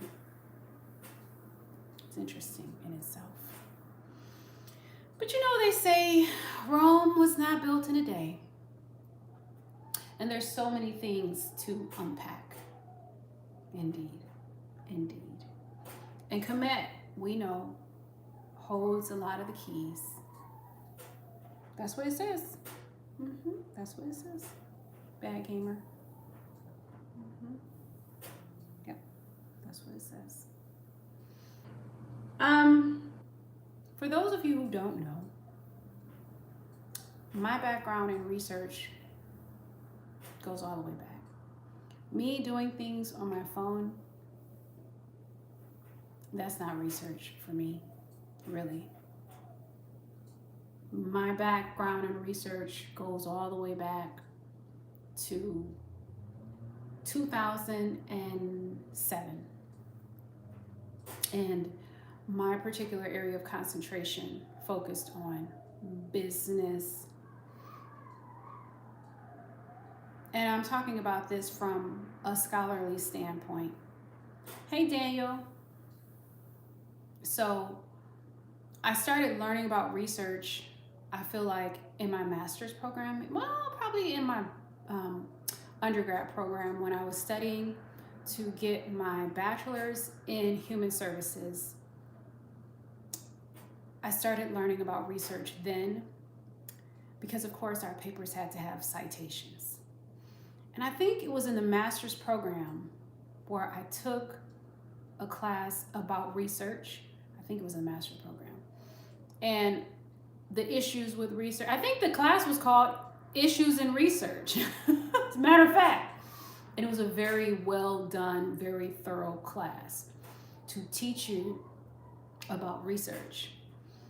The issues in research, especially when we start talking about statistics and whatnot, which I love statistics. I really do. I took statistics in my master's program and in my doctoral program. Yeah, it was an interesting class because it was very, here are the pros and here are the cons. How to do good research. And so when I got in my doctoral program, it was heavy on the research end. So I had to learn how to conduct research, not just conduct research, but actually conduct the research myself, what that means and all of that. So I had to know about these different models and this and that and this and that. It was a lot. So when I sit before you and I say, let's look at this real quick, we're not running a full study. We're just looking up some information to just do some quick fact checking. But please understand that I'm also peer reviewed, and you can look me up on Google Scholar. Please understand, I understand that there is a process to doing research. Thank you, Bad Gamer, in the first place. Thank you. Talking points backed by sources. Yeah, Google Scholar. So you guys know you could go on Google Scholar to look up peer-reviewed research. Peer-reviewed research is exactly what it sounds like. Research that has been reviewed by a group of peers, group of people who are in positions to decide whether or not something is considered scholarly in the first place. Please understand that for 7 years, I taught in colleges as an adjunct professor, as an advisor, as a resource specialist, and that I was over multiple campuses. Let's see if I can show you. Let me see.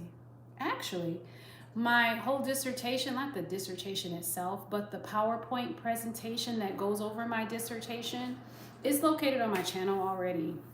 It's pinned. It's pinned. So please understand that not only have I learned how to do research, I've taught people how to do research. So therefore, we know that when we just go on Google and look something up, that's not necessarily the end all be all. So please don't get it twisted. Yet at the very least, we do look things up here.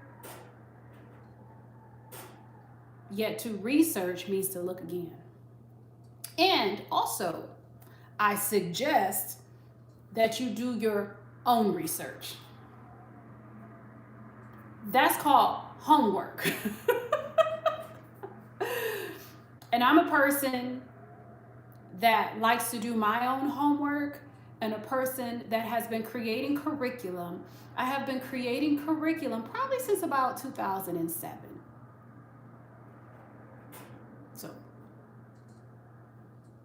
I think you need to understand that as well. So you get a little background, a little understanding. You know what I mean? All right, let me see if I can, because sometimes it doesn't let me go on Google Scholar, and I just don't know why it won't let me be great.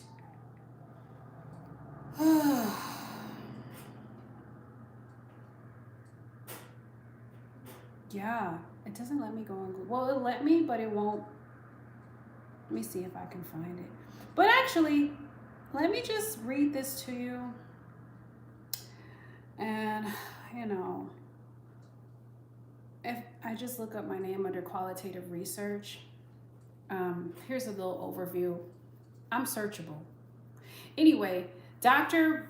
Bernetta Thomas, it says B, is a business educator, author, and researcher known for her qualitative research focusing on entrepreneurship, specifically the experiences of underserved populations.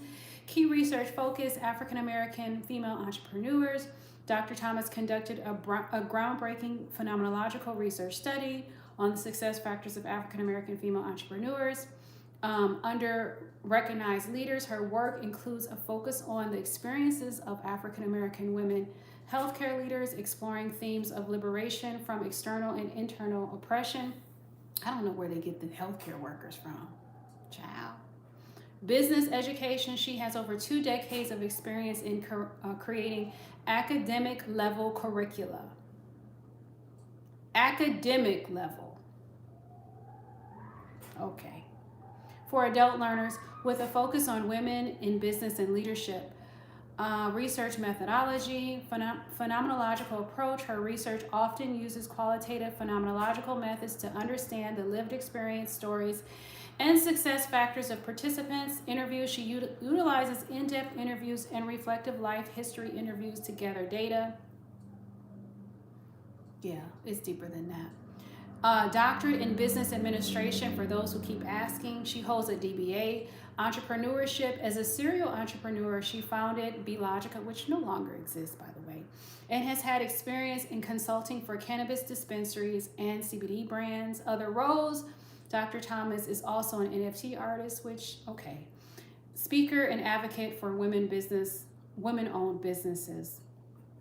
Note, in the provided search results, there is also a reference to Dr. Thomas associated with a dissertation on African American, I don't know what it says, women healthcare leaders published in 2023. No, my dissertation concerned success factors of women business owners, and it was published in 2012. However, I published another book in 2020. Okay. I don't know what you're talking about. And this is what I'm saying. Like some of you guys literally have issues with educated women. You just do. You just do. And I don't get it. I don't have an issue with people that are educated. If somebody is educated, I want to know what they know. I say, ooh, wow, that's interesting. Because it is. Now, regarding the spiritual side of things, you can check out my book, The Ancestors Speak, which is my 5th publication, where I talk about my spiritual history. You know, so I'm right brain and left brain, you know. intuitive and logical. All right, let me look in the chat and see if I missed anything. And you guys, I've been on this thing for so long. No, my dad is not. That's not his name. I'm sorry, 88K. It went over my head. You know, that happens. That happens sometimes. Sometimes I'm just as lost as the day is long. That's why I gotta laugh at myself. Lincoln, what you talking about, boo? What you talking about? Help us out now. I'm in America. Thank you, Bad Gamer. What about, oh, you said the storm is like, oh yeah, is that right, One Door? What you talking about, boo? Oh, thank you for subscribing. Who is that? The greatest. Yeah, RBW, like I said, I get lost. Oh, you retracted a message. I missed it then. Oh, shout out to Miami Beach, Florida. Okay, who else? What about demonic keys? Daniel, I think I said hi to you already. We say in Israel that the world will be saved by righteous women. Oh, is that right? Gosh, I hope so. What was I reading? Oh, I was reading some things from Google. What am I trying to learn? I'm not really trying to learn anything right now. No, can't say I'm really trying to learn anything. What I have been reviewing though, are things that Florence, few things. Florence, what's her name? Shovelson. I'm pretty sure I'm butchering the lady's name. Reviewing Louise Hay, looking at the Course of Miracles, and reviewing The Sorcerer's Stone, which is a book that talks about alchemy. I'm reviewing all of those things because I don't know about you guys, but I often have to resituate my mindset, and like come back. And what I mean by come back, it's realizing that I create my own reality and everyone in it. It's understanding that, like I said in my short, this is only one part of the movie. This script that I'm currently living in is one part of the movie. This isn't the completed movie.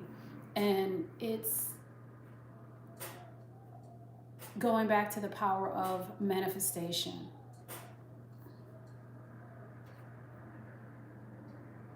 Oh, is that right? Okay, cool beans. So you don't say you're educated? Okay, well, good for you.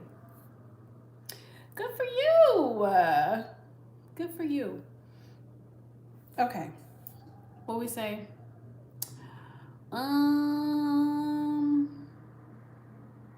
What about teleportation? That's interesting. Have we talked about teleporting? Yeah, we talked about teleporting on this channel. We have. We've covered all kinds of interesting things, which I could talk about teleporting because I think it's quite fascinating. Yeah, I don't really get too caught up in words, but I do find words fascinating there. Daniel. Aloha! The lowest is the highest. What are you talking about? Oh, this is religious rhetoric.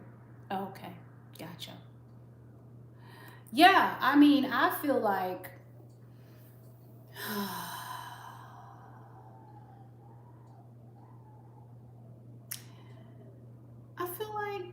sometimes people get bothered when I share my education, which I think is just dumb. I do. I really do. Also feel like it must be understood, as I've stated on this channel time and time again, that we are not the roles we play, nor are we the things we do, nor are we the degrees we have. That doesn't mean that all of those things are worth nothing. It simply means that we don't create our identity exclusively in those things.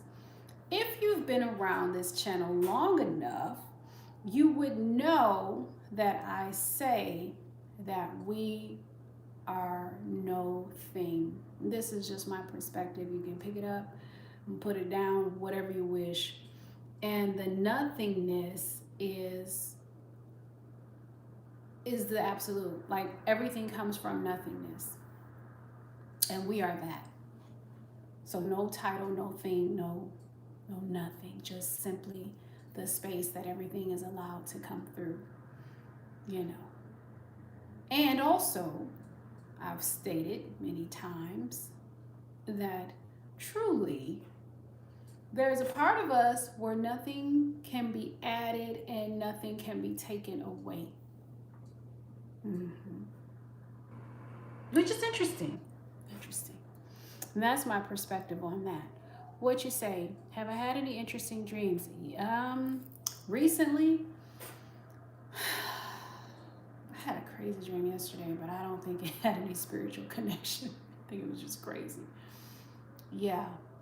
And I'm gonna have to write about it in the next Ancestors Speak. In Ancestors Speak, I covered 3 dreams. I published this book last year. It is available online through Amazon. There's an audio version, and then there's a hard copy, and then there's also an e-version. If you're curious about some dreams, there's so many more dreams. You know, I've been a dreamer all of my life. In the book, I talk about ESP and astral projecting and, you know, the clairs. Yeah, and 0 is absolute. There's a lot of mystery, I think, in the number 0, I feel. Y'all don't get me started, because y'all know I go down the rabbit hole. And then it'll be 3 more hours. I can't. Because this is how it works. Someone will say something in the chat that brings me to sacred geometry or sacred numerology, and then the next thing I know, I'm looking up the esoteric meaning of the number 0. And there we are. Yeah, nothing and everything at the same time. So yeah, Daniel, I've had many interesting dreams. As far as strange phenomenon, you know, it's strange for me to be where I am now. You ever look at your life movie and just be like, what? Why did I put this in my script? And yet here we are. Hey, Peter. I tell myself, and maybe this is just self-soothing, of course, that everything happens for a reason.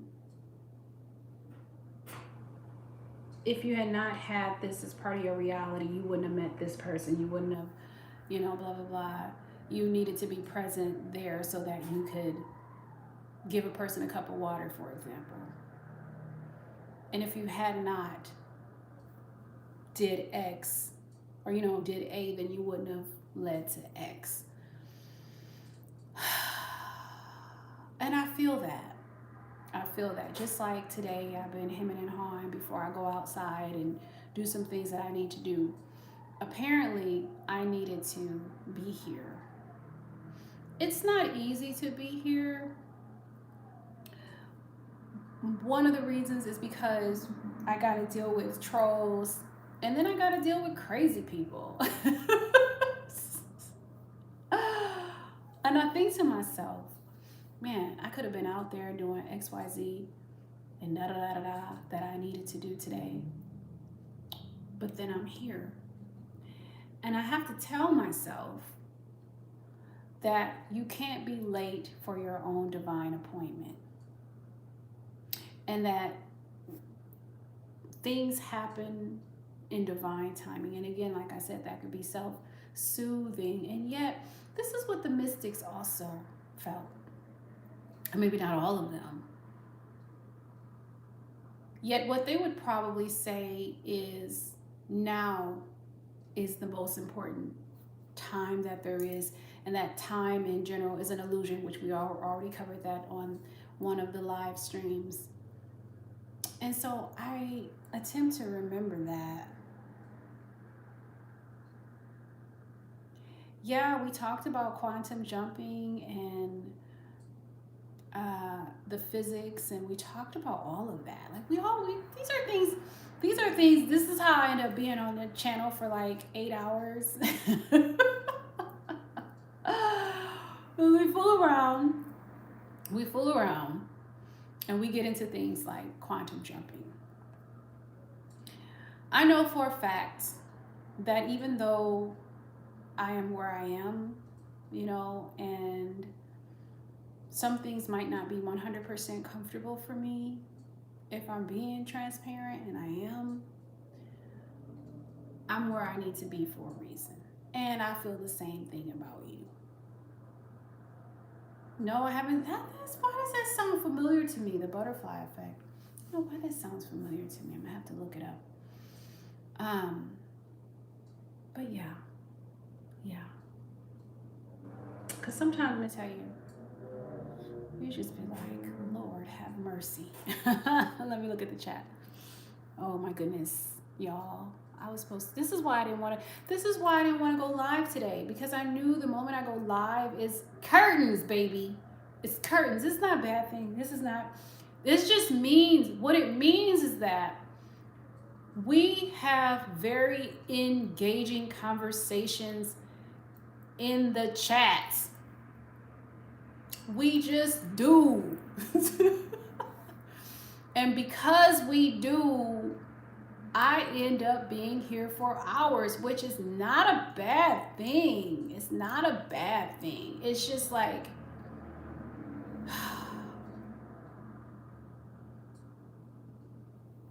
it's just good. It's good. And that's why we end up here forever. And I enjoy it, and I enjoy you all. What about the 50 Gates of Understanding? Oh, Kabbalah. Interesting. I've mentioned before, and I might have talked about this in the last book that I wrote, that I used to have a rabbi that would come visit my office when I was in Wisconsin. Wisconsin has a prominent Jewish community there, and in particular Milwaukee. And he would come to my office all the time, and he'd talk about all kinds of different things. I wanted him to teach me Kabbalah. But he said I had to be a male, and I had to be 45 years old, I think, at the time. Interestingly enough, I ended up reading the book Kabbalah for the Layman by Rav Berg, and also Energy of the Hebrew Letters, and felt an instant connection. In one of those books, in the back of the book, it introduced you to perhaps having a Kabbalah teacher. So I ended up calling the number and being connected for free. I ended up calling the number and being connected to a Kabbalah instructor who was actually a woman. And so she taught me a lot of different things. Moreover, the different holidays and this and that. I have a dream that I recorded and I wrote down in the latest book that I wrote that talks about me having a vision in this dream and me actually speaking these words that sounded Hebrew. Very interesting. Very interesting. And this goddess that I met in the dream, I went over it in the book, so you might want to check that out. But yeah, Kabbalah, fascinating. Fascinating. What about quantum in communication being binary? Yeah, I'm going to have to look up the butterfly effect. Did I hear about the death of 2 children around Janet Jackson? Baby, I don't know. I don't keep up with Janet Jackson. I don't know what Janet Jackson is doing. I don't. Do you know what Janet Jackson doing? I'm trying to figure out. I'm trying to figure out the origins of men. I don't know what Janet Jackson is doing. But it's interesting. But I don't know about what she's doing. Do you know? I don't know what the hell she's doing. We talked about Janet Jackson once here when we were talking about the whole boob gate thing. But I don't know what she's doing today. I don't keep up with her. No, I'm not Jamaican. Shout out to my Jamaicans, though. That's a very wonderful compliment. There is no time travel. We are not even predicting the future. We're only tapping into the altar. Yeah, could be Nirvana. That's an interesting theory you have there. Yeah, I talk about portals and such in the latest book. I don't know if y'all haven't gotten the latest book. I don't know what you're waiting on. I mean, gosh, it's only 55 pages and it's not going to take too much of your time. Plus, there's an audible version to it. Yeah, control. Yeah. Funnies. Funny. All right, guys. If I don't get off this thing, we'll be here all night. And it's not that I don't love you, because you know I do.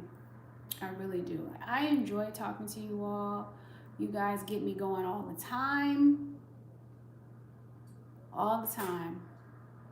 I mean, we could take it there and be there all day long. You know, and be there all day long. And then we have somebody talking about some MAGA. You know, it's so funny. We talk about all these things that have value. And then somebody coming here talking about MAGA. Oh, I'm out of coffee. Oh, I'm going to have to make some coffee. Oh, okay. It's so funny. I wish I could stay with you guys all night long. Maybe one day we'll have to. We've done an all-nighter before. I've done an all-nighter here. It's not unusual. I've done that. You know, I have such a good community. You know, most of the people who are part of this community are very sane. You know, most of the people here have a lot of sense. So when we get on here, it's just like we just get to talking. We just get to talking, and the next thing you know, I'm looking stuff up, and the next thing you know, somebody got a comment, and the next thing you know, it just goes, and it just goes, and it just goes. Oh yeah, don't even get me started on the solar activities. There's just so much happening. So much happening. Oh my God. But yeah, we get the going. We're like, my friend describes it, and he's a man. He's like just two old ladies gossiping. We're like two old ladies just talking because there's so many mysteries that have yet to fully be revealed. Yeah, I don't know what you're talking about. Vote MAGA, baby. This is not a political channel. I don't care who you vote for. I don't care if you vote at all. I don't care. But I think this is an example of somebody coming to the class and just yelling random things. Yeah, that's my real hair, because they don't have anything else better to do. Bless your heart. Bless your heart. Anyway, let's do an outfit check and then a hair length check. But yeah, this is my real hair, and it's looking wild and crazy. Yeah, many intriguing subjects. And today, for those of you who don't know, we covered the origins of men. We only covered the physical origins of men. We didn't talk about anything spiritual because that would have been, we've been here for 8 days, okay? We talked about the history of King James, why he needed a Bible, or he thought he needed a Bible, how that came into being. But we didn't cover the esoteric nature of such.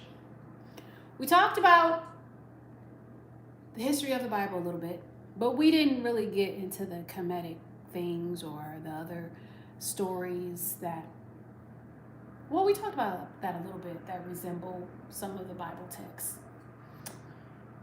We talked about some of the books that were omitted from the Bible. No, I'm not from Jamaica. Not from Jamaica. Shout out to my Jamaicans. We talked about the Council of Nicaea, and again, we talked about Constantine. Can't help but talk about Constantine. We talked about a little bit of the history of the great goddess, the matriarch before the patriarch. We talked about my scholarly background as it pertains to business research, okay? And then we had a random conversation about all kinds of things that you guys had on your mind. Just random. And then some of the comments we won't even address because they were just foolishness.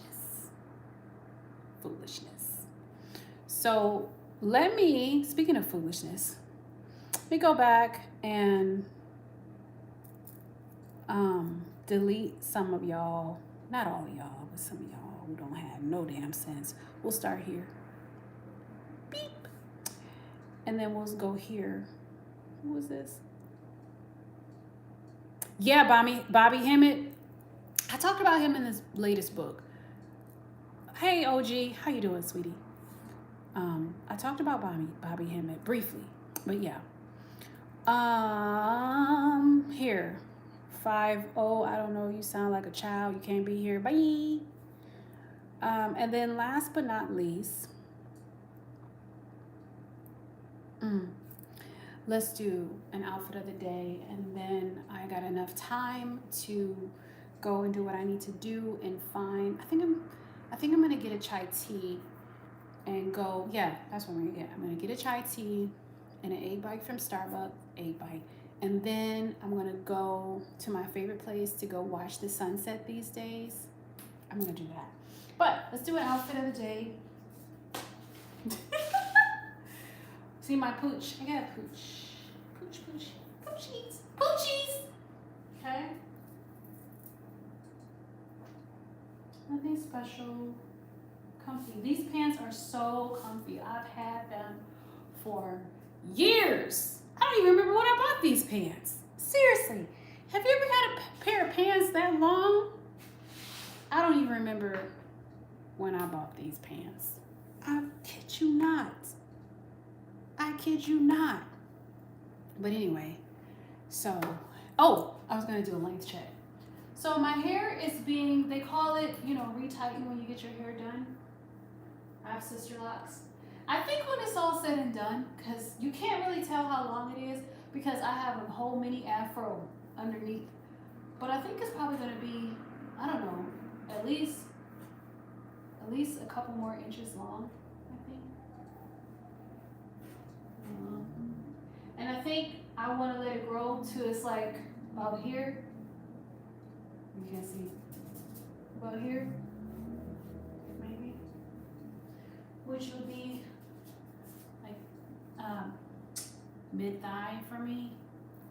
I'm not there yet. See how long I have to go? I got a long way to go. A long way to go. So yeah, and then I'll start keeping it trim. But that's what I think I'm gonna do. Hey Gordon, hi sweetie. But yeah, you all, we had such a good time here, did we not? And of course, I would stay longer, but I'm 5'1". I'm 5'1". I would say I'm about 100 right about now. I feel like I'm about 130 pounds. I feel like that. Maybe 100, maybe even 135. I can't be 135 pounds. It's just because I have big thighs. Big thighs. The thighs match. No, I gotta go, sweetie, so that I can go take care of business. I know, I'm so sorry you missed the live. Yeah, I'm a little bit. But yeah, you guys, I had such a good time with you all. I think I might leave this live up for a little bit. I try to be mindful because, yeah, it's going to take about 2 or 3 years. I was thinking the same thing, though, cheese. Because, yeah. But, because it takes that long. It takes about that long, I think. You know. But right now, I'm booty length. And I said, but it's going to be a minute before I get past the booty length, for sure. But, yeah. I might leave this live up for a little bit. Sometimes I have to take my lives down because sometimes there's people who watch my lives, one person in particular, who I don't want them to know really anything that's going on in the world. Because, yeah. And they sometimes watch my lives, which is sometimes why I end up hiding my lives, because I don't want them to watch the live. I know that sounds crazy, but y'all, it's some crazy people out there. It's some crazy people out there. Yeah. Yeah, he is crazy. But I'll bust him upside the head. You understand that, don't you? But still, you know, like, child, that's another story for another day. You wonder what happened? Oh, nothing happened. Nothing happened. Sometimes people just can't. I ain't gonna tell you. It is random. But we had a good live today. And those of you who were here, thank you. Those of you who just now getting here, you know, I could always send you a copy of the live and make it private and send you a copy so that you can see what the heck we were talking about. But our lives are so good. They're just so good. So good. So we'll see if I leave this one up. We'll see how I feel. Anyway, I love you all so much. I appreciate you. I value you. I bow to you. Namaste. What you say? Go work out after the live. Baby, tell your mama to work out. Bye. Tell your mama to work out. Because it's time to go, boo. I've been here for a long time. Now, hey, Boaz. No, I'm not going to watch the Oscars tonight. I didn't even know the Oscars was on. That's very interesting. But nice to see you, Boaz. Anyway, you all, I love you all so much. Love someone starting with yourself. Thank you for being here. Until next time. Bye.